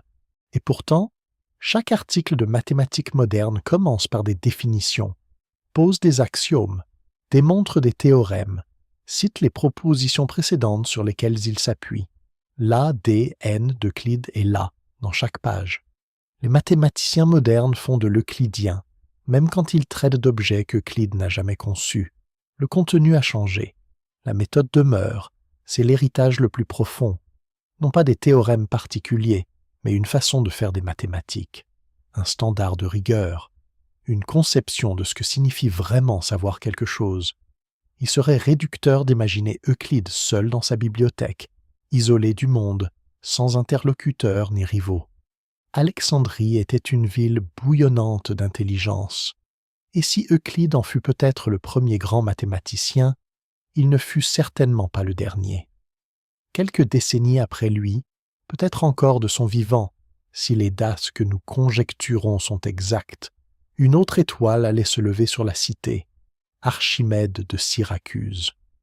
Certains le considèrent comme le plus grand mathématicien de l'Antiquité, peut-être de tous les temps. Il est probable qu'il étudia à Alexandrie dans la tradition euclidienne avant de retourner dans sa ville natale de Sicile. Archimède était différent d'Euclide par tempérament et par méthode. Là où Euclide organisait et systématisait, Archimède inventait et explorait. Il calculait l'aire du cercle, le volume de la sphère, la surface du paraboloïde. Il inventa une méthode qui préfigurait le calcul intégral, 2000 ans avant Newton et Leibniz. Il travaillait avec des approximations, des exhaustions, des intuitions géométriques qu'il confirmait ensuite par des démonstrations rigoureuses, et il utilisait constamment les éléments. Ces démonstrations s'appuient sur les propositions euclidiennes comme sur des pierres solides. Euclide lui avait donné le sol sur lequel il pouvait construire ses propres édifices, plus audacieux, plus originaux. Il y avait aussi Ératosthène de Cyrène, qui devint bibliothécaire en chef d'Alexandrie et accomplit l'une des plus belles prouesses scientifiques de l'Antiquité. Il mesura la circonférence de la Terre. À partir de l'observation que le Soleil éclairait verticalement la ville de Sienne au solstice d'été, tandis qu'à Alexandrie, à la même heure, il formait un angle d'environ 7 degrés avec la verticale, il calcula, avec une précision remarquable pour l'époque, que la Terre avait une circonférence d'environ 40 000 km. Ce calcul est entièrement euclidien. Il repose sur la géométrie des lignes parallèles et des angles alternés, précisément le type de raisonnement que le livre premier des éléments expose avec soin. Ératosthène mesurait le monde avec les outils d'Euclide. Apollonius de Perge était un autre géant de cette période. Ses coniques, un traité sur les ellipses, les paraboles et les hyperboles, sont peut-être, après les éléments, l'œuvre mathématique la plus importante de l'Antiquité grecque. Kepler allait utiliser les ellipses d'Apollonius pour décrire les orbites des planètes. Newton allait s'appuyer sur ses travaux pour développer sa théorie de la gravitation. Et Apollonius, lui aussi, était formé à l'école d'Euclide. Ses coniques commencent par des définitions, posent des hypothèses, progressent par démonstration. La dette envers les éléments est explicite et profonde. Ce qui est frappant, quand on contemple cette constellation de génies alexandrins, c'est leur unité de méthode malgré leur diversité de talents. Archimède le génie inventif, Ératosthène le savant universel, Apollonius le géomètre systématique. Tous parlent le même langage, celui qu'Euclide avait codifié. Tous construits sur les mêmes fondations. C'est cela, peut-être, la marque d'une vraie révolution intellectuelle. Non pas qu'elle produise un seul génie exceptionnel, mais qu'elle crée un langage, un cadre, une méthode dans laquelle de nombreux génies peuvent ensuite s'exprimer. Euclide n'a pas simplement produit les éléments. Il a créé les conditions dans lesquelles toute une école de pensée mathématique pouvait fleurir. Imaginez-les, ces hommes, se croisant peut-être dans les portiques du Moussion, échangeant des idées, se disputant des démonstrations, se stimulant mutuellement. Un moment rare dans l'histoire humaine, où la concentration du talent et des ressources a produit une efflorescence du génie qui allait façonner la civilisation pour des millénaires. Il y a une question que l'on pose rarement mais qui mérite d'être posée. Comment Euclide écrivait-il? Non pas dans quel style littéraire, mais dans quel sens technique? Quel langage utilisait-il pour exprimer ses idées mathématiques? Les mathématiques modernes ont un langage symbolique d'une puissance extraordinaire. Des équations, des variables, des opérateurs, le signe égal, le signe de la somme, les intégrales et les dérivés. Ce langage symbolique permet d'exprimer en quelques symboles des relations qui prendraient des pages entières à énoncer en mots.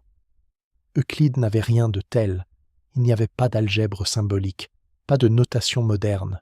Il écrivait en grec, avec des phrases complètes, en désignant les points géométriques par des lettres et les figures par leur nom, soit le triangle ABC, avec l'angle droit en C.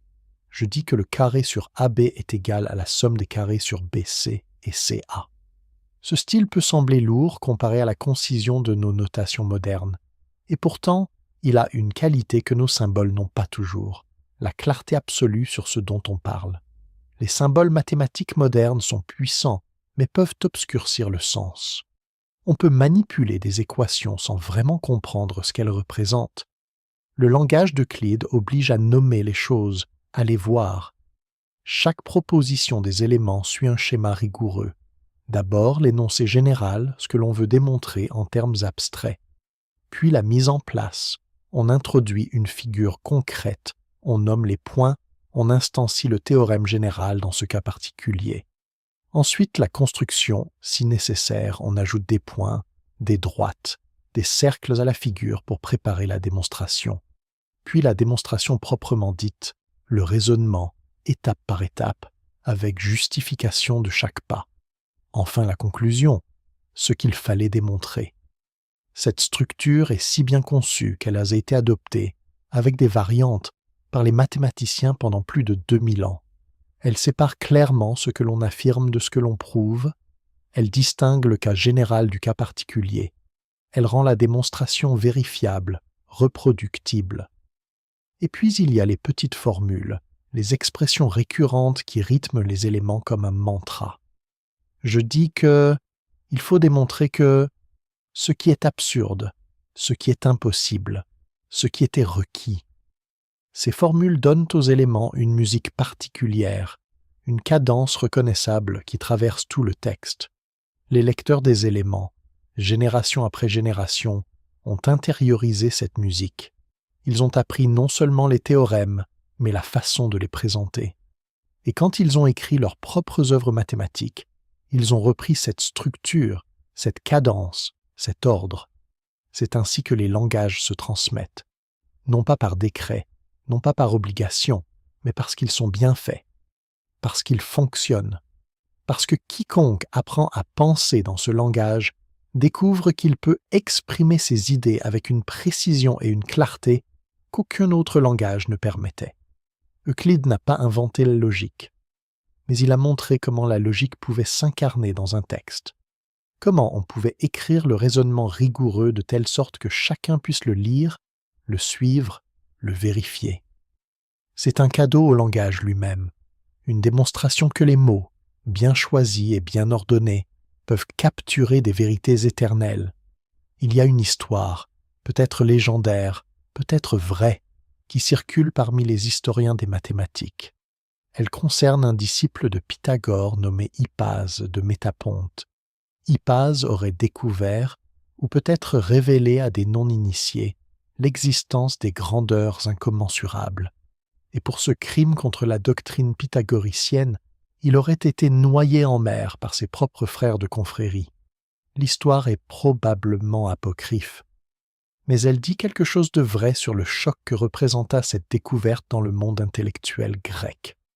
Les pythagoriciens croyaient que tout pouvait être exprimé comme un rapport de nombres entiers. C'était leur foi fondamentale, le cœur de leur vision du monde. Et voilà que la géométrie la plus élémentaire, un simple carré de côté 1, révélait une grandeur qui échappait à cette description. La diagonale de ce carré ne pouvait pas être exprimée comme un rapport de nombres entiers. La démonstration est magnifique dans sa simplicité.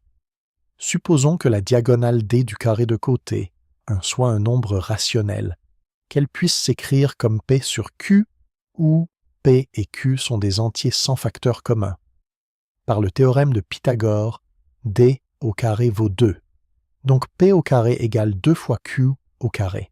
Cela signifie que P au carré est pair, donc P est pair. Appelons P égale à 2K. Alors 4K au carré égale 2Q au carré, soit Q au carré égale 2K au carré. Donc Q au carré est pair, donc Q est pair. Mais alors, P et Q ont tous deux comme facteur commun, ce qui contredit notre hypothèse. Contradiction. Donc D n'est pas rationnel. Cette démonstration, une reductio ad absurdum d'une élégance parfaite, prouve que la racine carrée de 2 est irrationnelle, qu'il existe des grandeurs géométriques qui ne correspondent à aucun rapport de nombres entiers. Pour les pythagoriciens, c'était une catastrophe cosmologique. Pour nous, avec le recul de l'histoire, c'est le début d'une compréhension plus riche des nombres. Euclide traite cette question dans le 10e livre des éléments, peut-être le livre le plus technique et le plus difficile de toute l'œuvre. Il développe une théorie complète des grandeurs incommensurables, classifiant les différents types d'irrationalité avec une minutie remarquable. Il y a quelque chose de philosophiquement profond dans cette découverte. Le monde physique semble pouvoir être mesuré, compté, quantifié. Et pourtant, la géométrie, cette science des formes idéales, nous révèle qu'il existe des grandeurs qui échappent à tout comptage, des longueurs qui ne correspondent à aucun nombre rationnel. C'est comme si la réalité mathématique était plus riche, plus vaste, plus complexe que notre intuition première ne le suggérait. Comme si, derrière le monde ordonné et rationnel que nous espérions habiter, il y avait une profondeur insondable, un infini qui résistait à toute domestication.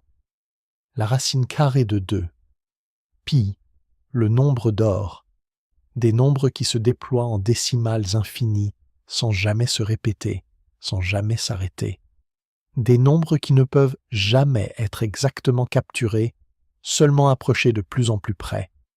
Il y a quelque chose de méditatif dans cette idée. La perfection absolue est inatteignable. On peut seulement s'en approcher, indéfiniment, sans jamais y arriver. Et cette course infinie vers la perfection est elle-même belle, elle-même significative. Il existe un nombre qui fascine les artistes, les architectes, les musiciens et les mathématiciens depuis des millénaires. Un nombre qui apparaît dans la spirale des coquilles, dans la disposition des pétales des fleurs, dans les proportions du corps humain, dans l'architecture des grandes cathédrales. Ce nombre, les Grecs l'appelaient la section dorée, ou la divine proportion. Nous l'appelons le nombre d'or, et nous le notons phi. Sa valeur est approximativement 1,618. C'est le rapport tel que si vous divisez un segment en deux parties inégales, Le rapport de la grande partie à la petite est le même que le rapport du segment entier à la grande partie. Une proportion qui se définit par elle-même, récursive et parfaite. Euclide le définit dans les éléments, non pas en termes numériques, mais géométriques, comme il se doit. Il l'appelle la section en extrême et moyenne raison, et il l'utilise en particulier dans la construction du pentagone régulier et du dodécaèdre, deux des objets géométriques les plus beaux de toute la mathématique classique. Le pentagone régulier est tissé de nombres d'or. Ses diagonales se coupent selon le rapport phi. Le rapport d'une diagonale à un côté est phi. Le rapport entre des segments de diagonale est encore phi. Cette figure est une prolifération du nombre d'or, une incarnation géométrique de cette proportion particulière. Fra Luca Pacioli, l'ami de Léonard de Vinci et mathématicien franciscain, publia en 1509 un traité entier sur le nombre d'or, illustré par Léonard lui-même.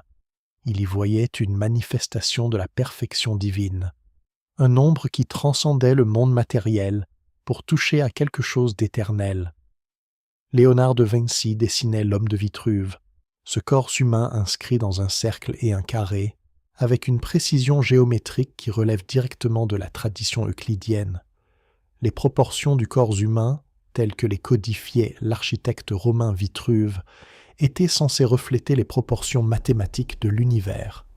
Le corps humain comme microcosme d'un cosmos géométrique, et puis il y a les spirales, la suite de Fibonacci, dans laquelle chaque terme est la somme des deux précédents, 1, 1, 2, 3, 5, 8, 13, 21, 34, convergent vers le nombre d'or, et les spirales que dessinent les graines dans un tournesol, les écailles d'une pomme de pin, les bras d'une galaxie spirale, suivent cette progression.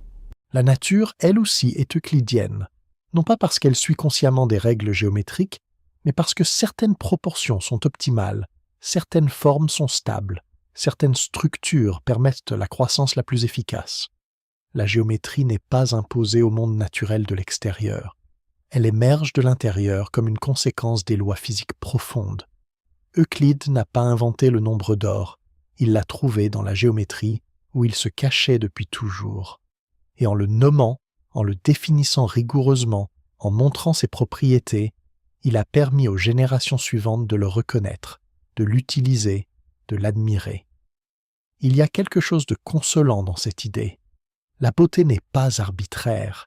Il y a dans certaines proportions, dans certaines formes, quelque chose qui touche un accord profond dans la perception humaine, et cet accord résonne avec les structures mathématiques du monde. La bibliothèque d'Alexandrie. Pour beaucoup, ces mots évoquent une catastrophe unique et soudaine, un incendie dévastateur qui, en une nuit, aurait consumé l'ensemble du savoir antique.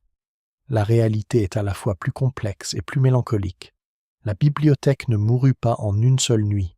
Elle mourut lentement, en plusieurs étapes, sur plusieurs siècles, victime d'une succession de crises, de négligences et de catastrophes. La première blessure grave fut peut-être l'incendie de 48 avant notre ère, quand Jules César, assiégé dans le port d'Alexandrie, fit brûler ses propres navires pour empêcher leur capture. Le feu se propagea aux quais et, dit-on, à des entrepôts qui contenaient des dizaines de milliers de rouleaux destinés à être exportés ou stockés. Ce ne fut pas la bibliothèque principale qui brûla, mais des copies en attente, une perte immense tout de même. Puis vint la décadence progressive de l'Empire romain, la réduction des budgets alloués aux institutions culturelles, le déclin du nombre de savants résidant au Mousion. La bibliothèque s'appauvrissait, non par le feu, mais par l'indifférence. En 391 de notre ère, le patriarche chrétien Théophile d'Alexandrie ordonna la destruction du Sérapéum, le temple de Sérapis qui abritait ce qui restait peut-être de la bibliothèque annexe. En 415, Hypatie fut assassiné. Sa mort symbolise la fin de l'école philosophique et mathématique alexandrine.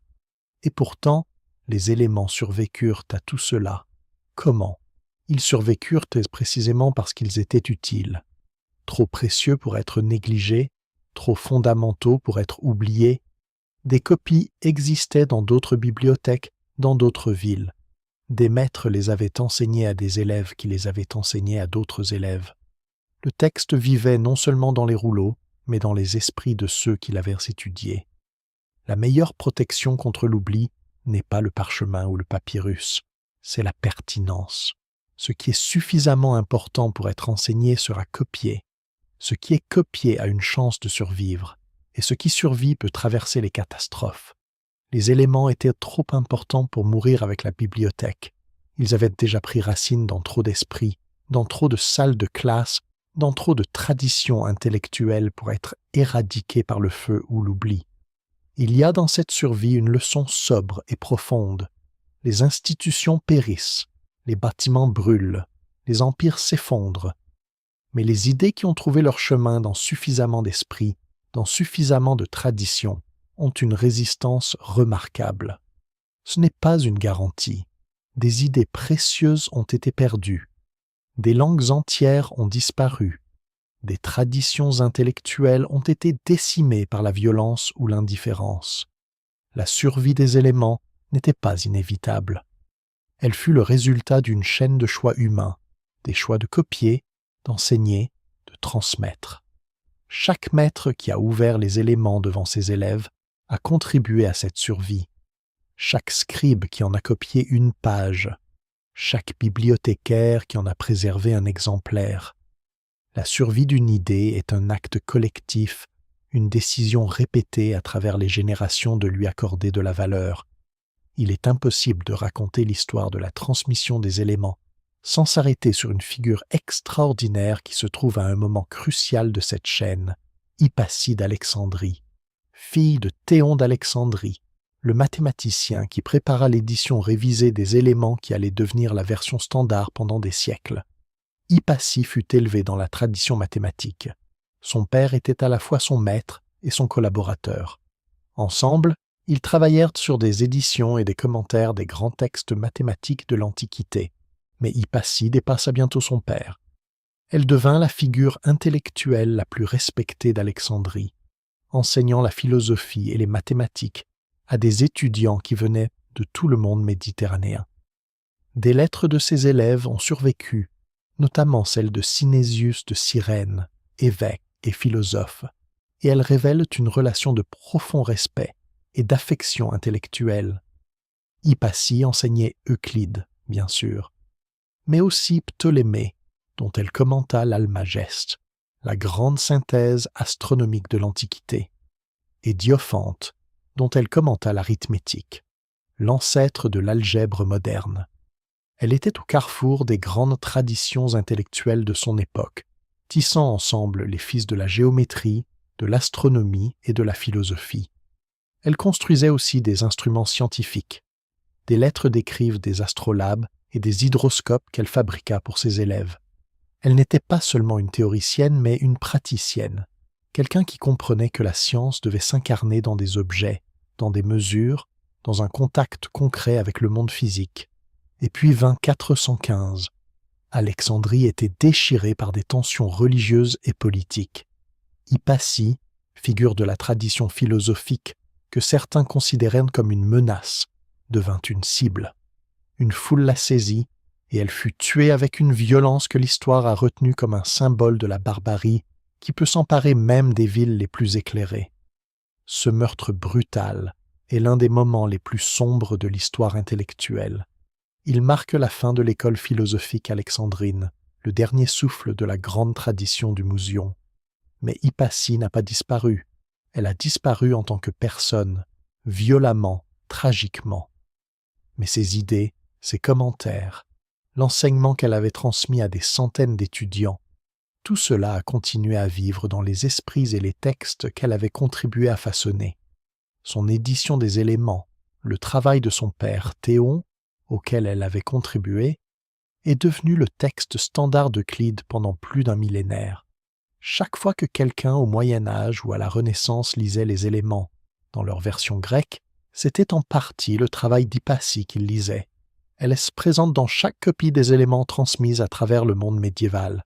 invisible, non nommée, mais là, gardienne du flambeau, même depuis la mort. L'histoire de la transmission des éléments vers l'Est est moins connue que leur voyage vers l'Occident médiéval, mais elle est tout aussi fascinante. Les mathématiques, comme les idées en général, ne connaissent pas de frontières géographiques. L'Inde avait ses propres traditions mathématiques remarquables, indépendantes de la tradition grecque. Les mathématiciens védiques avaient développé des techniques sophistiquées pour la construction des autels rituels, impliquant une géométrie avancée. La règle et le compas, la construction de carrés et de rectangles de surface donnée, ces problèmes occupaient les Sulba Sutras, des textes anciens qui présentent une géométrie pratique d'une grande richesse. Aryabhata, au 5e siècle de notre ère, développa des méthodes pour calculer des approximations de pi, pour résoudre des équations, pour calculer des racines carrées et cubiques. Sa méthode pour les équations linéaires, ce que nous appellerions aujourd'hui l'algorithme d'Aryabhata, est apparentée à l'algorithme euclidien pour le plus grand commun diviseur. Brahmagupta, au 7e siècle, étendit considérablement la théorie des nombres et la géométrie. Sa formule pour l'aire d'un quadrilatère inscrit dans un cercle, une généralisation de la formule de Héron pour l'aire d'un triangle, est l'une des plus belles de toute la géométrie classique. Ces mathématiciens indiens travaillaient en partie dans une tradition parallèle à la tradition euclidienne, en partie en dialogue avec elle. Les échanges entre le monde arabe et l'Inde, particulièrement à l'époque des califes abbassides, furent intenses et fructueux. Les mathématiciens arabes empruntèrent aux Indiens le système de numération décimale, notre système moderne de 0 à 9, et en retour, les textes grecs traduits en arabe circulèrent vers l'Est. En Perse, le grand savant Al-Biruni, peut-être le plus grand érudit de son époque, à l'aube du XIe siècle, entreprit un voyage en Inde pour étudier les sciences indiennes. Il compara systématiquement les approches grecques et indiennes des mathématiques et de l'astronomie, notant les ressemblances et les différences avec une objectivité remarquable pour son époque. Al-Biruni connaissait Euclide profondément, et il reconnut, avec l'honnêteté intellectuelle qui le caractérisait, que les mathématiciens indiens avaient développé des méthodes puissantes par des voies différentes des Grecs. Non pas inférieures, non pas supérieures, différentes, complémentaires. Ce qui est universel, c'est la vérité elle-même. Le théorème de Pythagore est vrai qu'on le démontre à la manière d'Euclide, ou qu'on le vérifie empiriquement comme le faisaient peut-être certains mathématiciens indiens. La vérité n'appartient à aucune culture, à aucune tradition. Et c'est précisément ce qu'Euclide avait voulu montrer. Des vérités qui ne dépendent pas de qui les formule, mais seulement de si elles sont correctement démontrées. L'infini a hanté les mathématiciens depuis les origines de la discipline. Et nulle part cette hantise n'est plus palpable que dans la tradition qui relie Zénon d'Élée, Euclide d'Alexandrie et Georg Cantor, le mathématicien du XIXe siècle, qui osa regarder l'infini en face et le décrire avec précision. Zénon d'Élée vécut au 5e siècle avant notre ère, un siècle et demi avant Euclide. Il est célèbre pour ses paradoxes, ses arguments qui semblent prouver, avec une logique implacable, des conclusions absurdes. Le plus célèbre est le paradoxe d'Achille et la tortue. Achille, le plus rapide des coureurs, donne une avance à la tortue, la plus lente des créatures. Achille ne pourra jamais rattraper la tortue, argumente Zénon, car quand Achille atteint le point de départ de la tortue, celle-ci a avancé. Quand il atteint ce nouveau point, la tortue a encore avancé, et ainsi de suite, à l'infini. Il y a une infinité d'étapes entre Achille et la tortue. Comment pourrait-il les franchir toutes? La conclusion est absurde. Bien sûr qu'Achille rattrape la tortue. Mais l'argument de Zénon mit en évidence quelque chose de profondément troublant sur la nature de l'infini et de la continuité. Peut-on sommer une infinité de quantités et obtenir un résultat fini? La réponse, nous le savons maintenant, est oui. 1/2 plus 1/4 plus 1/8 plus 1/16 à l'infini égale exactement 1. Une série infinie peut avoir une somme finie. Mais démontrer cela rigoureusement demanda 2000 ans de mathématiques. Euclide rencontre l'infini de manière caractéristique, prudemment, rigoureusement, sans jamais prétendre le saisir directement. Sa démonstration que les nombres premiers sont infinis n'affirme jamais « il existe un ensemble infini de nombres premiers ». Elle dit plutôt « quel que soit le nombre de nombres premiers que vous avez trouvé, il en existe toujours un de plus ». L'infini comme processus sans fin, non comme un objet qu'on peut contempler. Cette prudence était sage. Les Grecs distinguaient l'infini potentiel, le processus qui ne s'arrête jamais, et l'infini actuel, une infinité réalisée, existant comme un tout. Euclide travaille toujours avec l'infini potentiel. Ce n'est que dans le XIXe siècle que Georg Cantor osa franchir cette frontière. Cantor montra non seulement que l'infini actuel était mathématiquement cohérent, mais qu'il existait différentes tailles d'infini. L'infini des nombres entiers est plus petit que l'infini des nombres réels. Il y a une hiérarchie infinie d'infinis. Ces découvertes furent d'abord accueillies avec hostilité. Cantor lui-même souffrit de dépression profonde. Et pourtant, Cantor avait raison. Sa théorie des ensembles infinis est aujourd'hui au fondement de toutes les mathématiques modernes. Il y a une continuité profonde entre Euclide et Cantor, même si elle passe par une rupture. Euclide avait montré que la pensée rigoureuse pouvait établir des vérités certaines. Cantor avait montré que la pensée rigoureuse pouvait pénétrer dans des territoires que l'intuition ordinaire ne pouvait même pas imaginer. La méthode était la même. Les horizons étaient radicalement différents. Il y a quelque chose d'extraordinaire et de presque magique dans le fait suivant. L'algorithme le plus ancien encore utilisé dans les ordinateurs modernes a été formulé par Euclide, il y a plus de 2300 ans. L'algorithme euclidien pour calculer le plus grand commun diviseur de deux nombres est décrit dans le 7e livre des éléments. Sa formulation originale est géométrique. Euclide parle de mesurer un segment par un autre, de trouver la mesure commune de deux longueurs. Mais la procédure est exactement celle que nous utilisons aujourd'hui dans nos machines. Pour trouver le plus grand commun diviseur de 252 et 105, divisez le plus grand par le plus petit et notez le reste.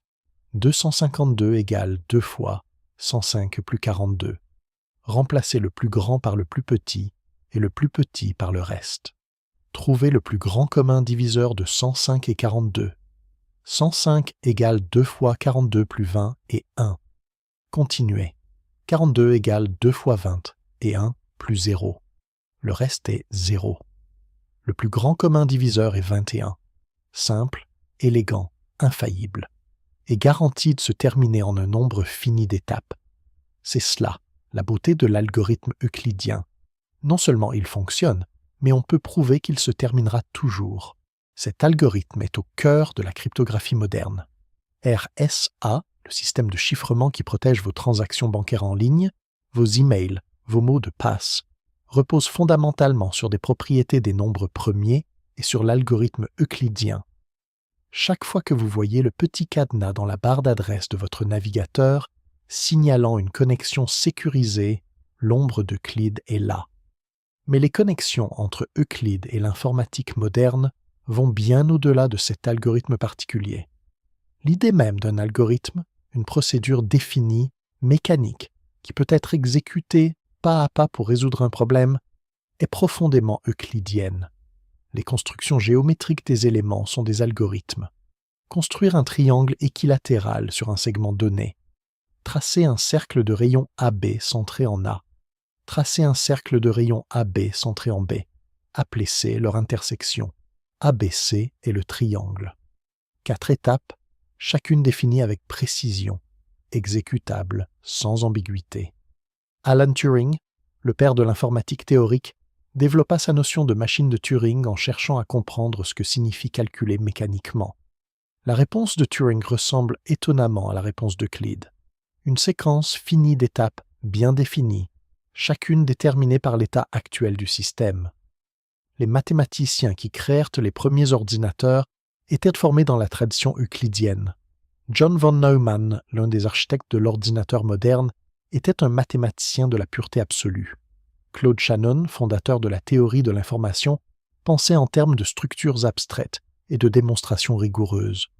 Nos téléphones, nos ordinateurs, l'Internet lui-même, tout cela est bâti sur des mathématiques. Et ces mathématiques portent, à leur fondation, l'empreinte d'Euclide. Pensez-y la prochaine fois que vous utilisez votre téléphone.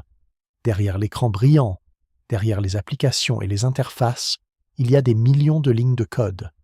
Et derrière ce code, il y a des mathématiques. Et derrière ces mathématiques, il y a une méthode vieille de 2300 ans, forgée dans les portiques d'Alexandrie. L'ombre d'Euclide tombe sur chaque ordinateur, chaque smartphone, chaque réseau de communication. Il est là, invisible mais présent, dans la logique qui gouverne nos machines. Nous voici arrivés au dernier chapitre de notre long voyage. Et il semble juste, avant de conclure, de nous poser une question que nous n'avons pas encore vraiment posée. Qu'avons-nous encore à apprendre d'Euclide aujourd'hui? Pas des théorèmes spécifiques, peut-être. La géométrie moderne est infiniment plus riche que celle des éléments. Les mathématiques modernes explorent des territoires qu'Euclide ne pouvait même pas imaginer. Sur ce plan, nous sommes depuis longtemps au-delà de lui. Mais il y a d'autres leçons, plus profondes, plus durables. La première leçon est celle de la lenteur. Euclide ne se précipite jamais. Chaque proposition est établie à sa place, dans son ordre, avec toute la rigueur nécessaire. Il ne saute pas d'étape. Il ne dit pas « le lecteur voit facilement que ». Il démontre. Même quand la conclusion semble évidente, il la démontre. Nous vivons dans un monde qui valorise la vitesse, les réponses instantanées, les décisions rapides, l'information en continu. Euclide nous rappelle qu'il y a une autre forme d'intelligence, l'intelligence patiente, qui prend le temps de comprendre vraiment, qui ne se contente pas d'approximation. La deuxième leçon est celle de la transparence. Euclide rend tout visible. Ses hypothèses sont explicites. Son raisonnement est exposé. Rien n'est caché. Vous pouvez, si vous le souhaitez, vérifier chaque pas. Nous vivons dans un monde où des algorithmes prennent des décisions qui affectent nos vies sans que nous sachions comment ils fonctionnent. Des boîtes noires qui produisent des résultats sans justification visible. Euclide nous rappelle que la transparence n'est pas seulement une valeur esthétique, c'est une exigence éthique. La troisième leçon est celle de la fondation. Euclide commence par le commencement. Il identifie ses hypothèses les plus basiques avant de construire quoi que ce soit dessus. Il sait que l'édifice ne peut être solide que si les fondations le sont. Nous vivons dans un monde où l'on construit souvent en commençant par le toit, où des systèmes complexes sont érigés sur des hypothèses non examinées, des préjugés non reconnus, des valeurs tacites jamais mises en question. Euclide nous rappelle d'examiner les fondations, de rendre explicites nos hypothèses de base. La quatrième leçon, peut-être la plus précieuse dans notre monde fragmenté, est celle de l'universalité. Les vérités d'Euclide ne sont ni grecques, ni arabes, ni européennes. Elles ne sont ni anciennes ni modernes. Elles sont simplement vraies, pour tout le monde, partout, toujours. Dans un monde où la vérité semble parfois être une question de perspective, Euclide nous rappelle qu'il existe des vérités qui transcendent ces divisions, des vérités qui sont vérifiables, reproducibles, universellement accessibles à quiconque veut se donner la peine de les comprendre. Nous avons commencé ce voyage avec un paradoxe. Un homme dont nous savons presque rien, qui a produit l'une des œuvres les plus influentes de l'histoire humaine. Nous le terminons avec un autre paradoxe. Un livre écrit il y a plus de 2000 ans, dans une langue morte, dans une ville disparue, qui nous parle encore, qui nous enseigne encore, qui nous défie encore. Les éléments ne sont pas un monument au passé, ils sont une invitation au présent, une invitation à penser plus clairement, à argumenter plus rigoureusement, à construire sur des fondations solides, à chercher la vérité avec patience et humilité, à la présenter avec transparence, à la partager sans condition. C'est le legs d'Euclide. Non pas une théorie, non pas un ensemble de théorèmes, mais une façon d'être dans le monde intellectuel, une façon de chercher la vérité. L'homme a disparu, l'œuvre demeure, et dans cette œuvre, une invitation que chaque génération peut entendre à nouveau. Euclide d'Alexandrie a vécu il y a 23 siècles. Il nous parle encore, il nous parlera encore demain. Et maintenant, laissez tout cela se dissoudre doucement dans le silence. Vous avez voyagé loin cette nuit, à travers 30 chapitres, des siècles et des continents, des portiques d'Alexandrie aux serveurs de l'Internet moderne, des simples définitions au vertige de l'infini. Il est temps de se reposer. Les vérités d'Euclide sont là, solides et silencieuses, comme elles l'ont toujours été. Elles seront là demain matin et tous les matins qui suivront. Il existe un lien profond, presque mystérieux, entre la géométrie et la musique. Un lien que les Grecs avaient pressenti, que Pythagore avait exploré et que les mathématiques modernes ont confirmé d'une manière que les anciens n'auraient pu imaginer.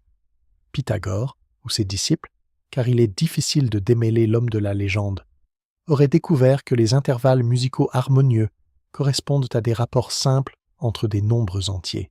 La corde divisée en deux moitiés produit un son une octave plus haut que la corde entière. Divisée en deux tiers, elle produit une quinte, en trois quarts, une quarte. Ces rapports simples, 2 pour 1, 3 pour 2, 4 pour 3, sont les fondements de toute harmonie musicale occidentale. Cette découverte fut, pour les pythagoriciens, une révélation cosmique. Si la musique, la plus belle et la plus émouvante des créations humaines, reposait sur des rapports numériques simples, alors peut-être que l'univers tout entier était organisé selon de tels rapports. Peut-être que les planètes, dans leur course, émettaient elles aussi des sons harmonieux, la musique des sphères, inaudible aux oreilles humaines mais réelle dans sa structure mathématique. Platon reprit cette idée dans le Timée, décrivant le Dieu créateur qui, en façonnant l'univers, avait divisé l'âme du monde selon les mêmes intervalles que les gammes musicales. L'harmonie du cosmos et l'harmonie de la musique avaient la même source mathématique. Euclide, dans un texte qui lui est attribué, le Sectio Canonis, aborda lui aussi la théorie musicale de manière mathématique. Il y appliquait les mêmes méthodes que dans les éléments, définitions précises, démonstrations rigoureuses. Les intervalles musicaux étaient traités comme des rapports entre des longueurs de cordes et leurs propriétés démontrées géométriquement. Ce que les Grecs avaient entrevu de manière intuitive, nous le comprenons maintenant avec beaucoup plus de précision. La musique est de la physique ondulatoire. Les sons harmonieux correspondent à des fréquences dont les rapports sont de petits nombres entiers. Une onde sonore dont la fréquence est le double d'une autre produit un son qui nous semble le même à une hauteur différente, c'est l'octave. La forme d'une salle de concert détermine son acoustique. Les ondes sonores se réfléchissent, interfèrent, se renforcent ou s'annulent, selon des lois géométriques. Les architectes de grandes salles de concert utilisent des simulations informatiques sophistiquées, fondées sur la géométrie des ondes, pour concevoir des espaces où la musique sonne de façon optimale. La fabrication des instruments de musique est elle aussi profondément géométrique. La forme d'un violon, la courbure de son fond, les positions des ouïes, tout cela obéit à des contraintes géométriques et acoustiques que les luthiers ont perfectionnées pendant des siècles, souvent par intuition, mais que la physique moderne a ensuite expliquées. Il y a quelque chose de profondément satisfaisant dans cette connexion entre la géométrie et la musique. Deux domaines qui semblent si différents, l'un silencieux et visuel, l'autre temporel et auditif, reposent sur les mêmes structures mathématiques profondes. Pythagore croyait que le cosmos était harmonie, que les lois qui gouvernent les sphères célestes et celles qui gouvernent les cordes de la lyre étaient les mêmes, que la beauté et la vérité étaient, en dernière analyse, une seule et même chose. Peut-être avait-il raison, pas dans les détails de sa cosmologie bien sûr, mais dans l'intuition profonde que le monde est gouverné par des lois mathématiques qui engendrent à la fois la vérité scientifique et la beauté sensible. Zénon d'Élée n'était pas seulement l'inventeur du paradoxe d'Achille et la tortue, il était le défenseur philosophique d'une thèse radicale, que le mouvement est une illusion, que la multiplicité est une illusion, que seul l'un, immobile et indivisible, est réel. Pour défendre cette thèse, il formula une série de paradoxes destinés à montrer que la notion de mouvement conduit inévitablement à des contradictions. Ces paradoxes ont fasciné et perturbé les philosophes et les mathématiciens pendant 2500 ans. Le paradoxe de la dichotomie. Pour aller d'un point A à un point B, il faut d'abord parcourir la moitié du chemin, puis la moitié de ce qui reste, puis la moitié de ce qui reste encore. Il y a une infinité de demi-chemins à parcourir. Comment peut-on parcourir une infinité de distances en un temps fini? Le paradoxe de la flèche. À chaque instant, la flèche occupe un espace égal à elle-même. Un objet qui occupe un espace égal à lui-même est au repos. Donc à chaque instant, la flèche est au repos. Comment peut-elle être en mouvement si elle est au repos à chaque instant? Ces paradoxes sont profonds. Ils ne sont pas de simples sophismes. Ils pointent vers des difficultés conceptuelles réelles dans notre compréhension de l'espace, du temps et du mouvement. Euclide ne répond pas directement à Zénon. Les éléments ne traitent pas du mouvement, ils traitent de figures géométriques statiques. Mais la façon dont Euclide conçoit l'espace contient implicitement une réponse à Zénon. Pour Euclide, une ligne est continue. On peut la diviser en autant de parties qu'on veut, mais cette divisibilité infinie ne lui enlève pas sa cohérence. La vraie réponse à Zénon vint avec le développement du calcul infinitésimal, 2000 ans après lui.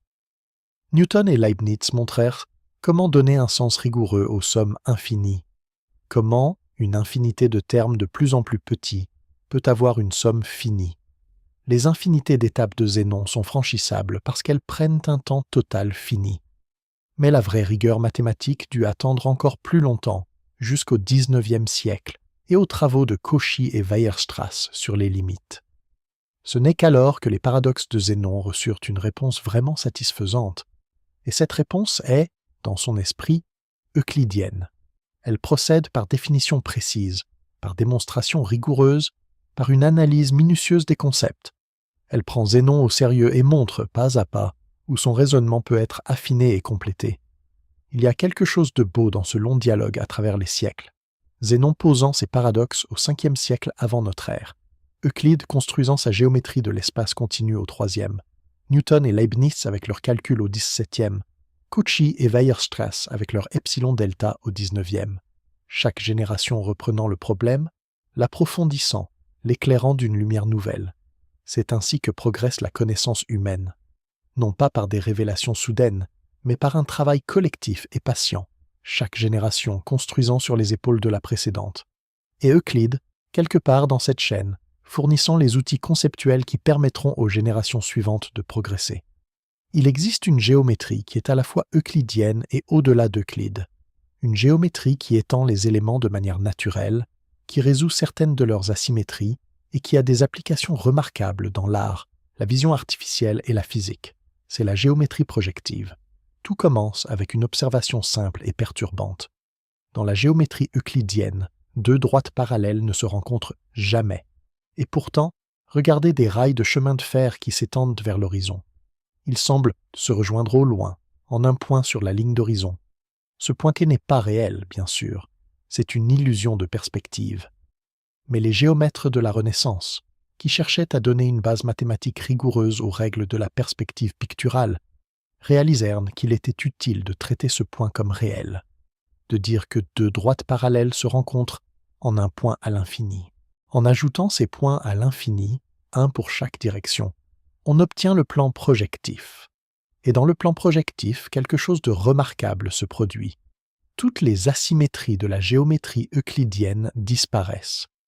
Deux droites distinctes quelconques se rencontrent toujours en exactement un point. Pas presque toujours, pas sauf si elles sont parallèles, toujours. Et mieux encore, il y a une dualité complète entre les points et les droites. Tout théorème sur les points et les droites reste vrai si on échange partout les mots point et droite. Cette dualité est l'une des plus belles découvertes de toute la géométrie. Elle révèle une symétrie profonde dans la structure de l'espace, une symétrie qu'Euclide n'avait pas vue, mais que ses méthodes permettèrent de découvrir.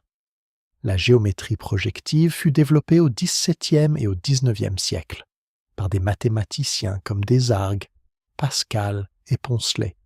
Elle est aujourd'hui au fondement de la vision artificielle, les algorithmes qui permettent aux ordinateurs de comprendre des images en 3 dimensions. À partir de photographies, 2 dimensions utilisent la géométrie projective. Les films d'animation, les voitures autonomes, les systèmes de réalité augmentée, tout cela repose sur des calculs projectifs. Euclide n'a pas découvert la géométrie projective, mais il a créé le cadre dans lequel elle pouvait être découverte. Il a montré comment on peut partir de définitions simples et construire systématiquement une théorie riche et cohérente. C'est la marque des grandes découvertes intellectuelles. Elles ne ferment pas les portes, elles en ouvrent de nouvelles. Les éléments n'ont pas épuisé la géométrie. Ils ont montré comment pratiquer la géométrie avec rigueur et ainsi ouvert la voie à des siècles d'exploration future. Il est une dimension des éléments dont nous n'avons pas encore vraiment parlé. Ce qu'ils font, à celui qui les étudie, non pas les théorèmes qu'ils enseignent, non pas les techniques qu'ils transmettent, mais la façon dont ils transforment l'esprit de l'étudiant qui s'y soumet vraiment. Les grands penseurs qui ont étudié Euclide en ont presque tous rapporté une expérience similaire, une transformation, un avant et un après. Le sentiment d'avoir appris quelque chose de plus fondamental que la géométrie, d'avoir appris ce que signifie vraiment comprendre quelque chose. Bertrand Russell dit que découvrir les éléments à 11 ans fut l'un des grands événements de sa vie. Mais il précise quelque chose d'important. Ce qui l'émerveilla n'était pas simplement que les théorèmes étaient vrais, c'est qu'on pouvait savoir qu'ils étaient vrais, avec une certitude absolue, sans avoir à les vérifier empiriquement, sans avoir à faire confiance à une autorité, juste en suivant le raisonnement. Cette expérience, la découverte de la certitude démontrable, est formatrice d'une manière que peu d'autres expériences intellectuelles peuvent égaler. Elle enseigne à l'esprit qu'il existe une différence entre croire et savoir, entre « il me semble que » et « il est démontré que », entre l'opinion et la vérité. Mais les éléments enseignent aussi quelque chose de plus subtil. Ils enseignent la patience de ne pas sauter aux conclusions, de suivre chaque étape, même quand le résultat semble évident, de ne pas dire « ça marche, j'y crois », mais de vérifier réellement, pas à pas, jusqu'au bout. Cette patience est rare, et de plus en plus rare dans notre monde moderne, où nous sommes habitués à des réponses instantanées, où l'attention est une ressource rare et disputée, où la profondeur est souvent sacrifiée à la rapidité. Euclide ne se précipite jamais. Sa première proposition, construire un triangle équilatéral, pourrait tenir en 2 lignes. Il lui consacre un paragraphe entier, avec la construction complète, la vérification de chaque propriété, la conclusion formelle. Même pour la chose la plus simple, il fait le travail complet. C'est une leçon de respect pour la vérité. La vérité mérite qu'on lui consacre le temps et l'attention nécessaires. Elle ne se révèle pas à ceux qui la cherchent à la va-vite.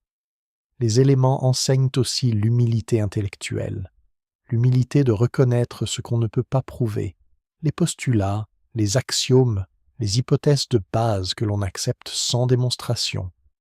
Euclide ne prétend pas tout dériver de rien. Il admet ses hypothèses de départ, les rend explicites et construit à partir de là. Cette honnêteté sur les limites de sa propre certitude est une vertu rare. Nous avons souvent tendance à présenter nos conclusions comme si elles découlaient avec nécessité de la réalité elle-même, en cachant les hypothèses et les choix qui ont guidé notre raisonnement. Euclide fait le contraire.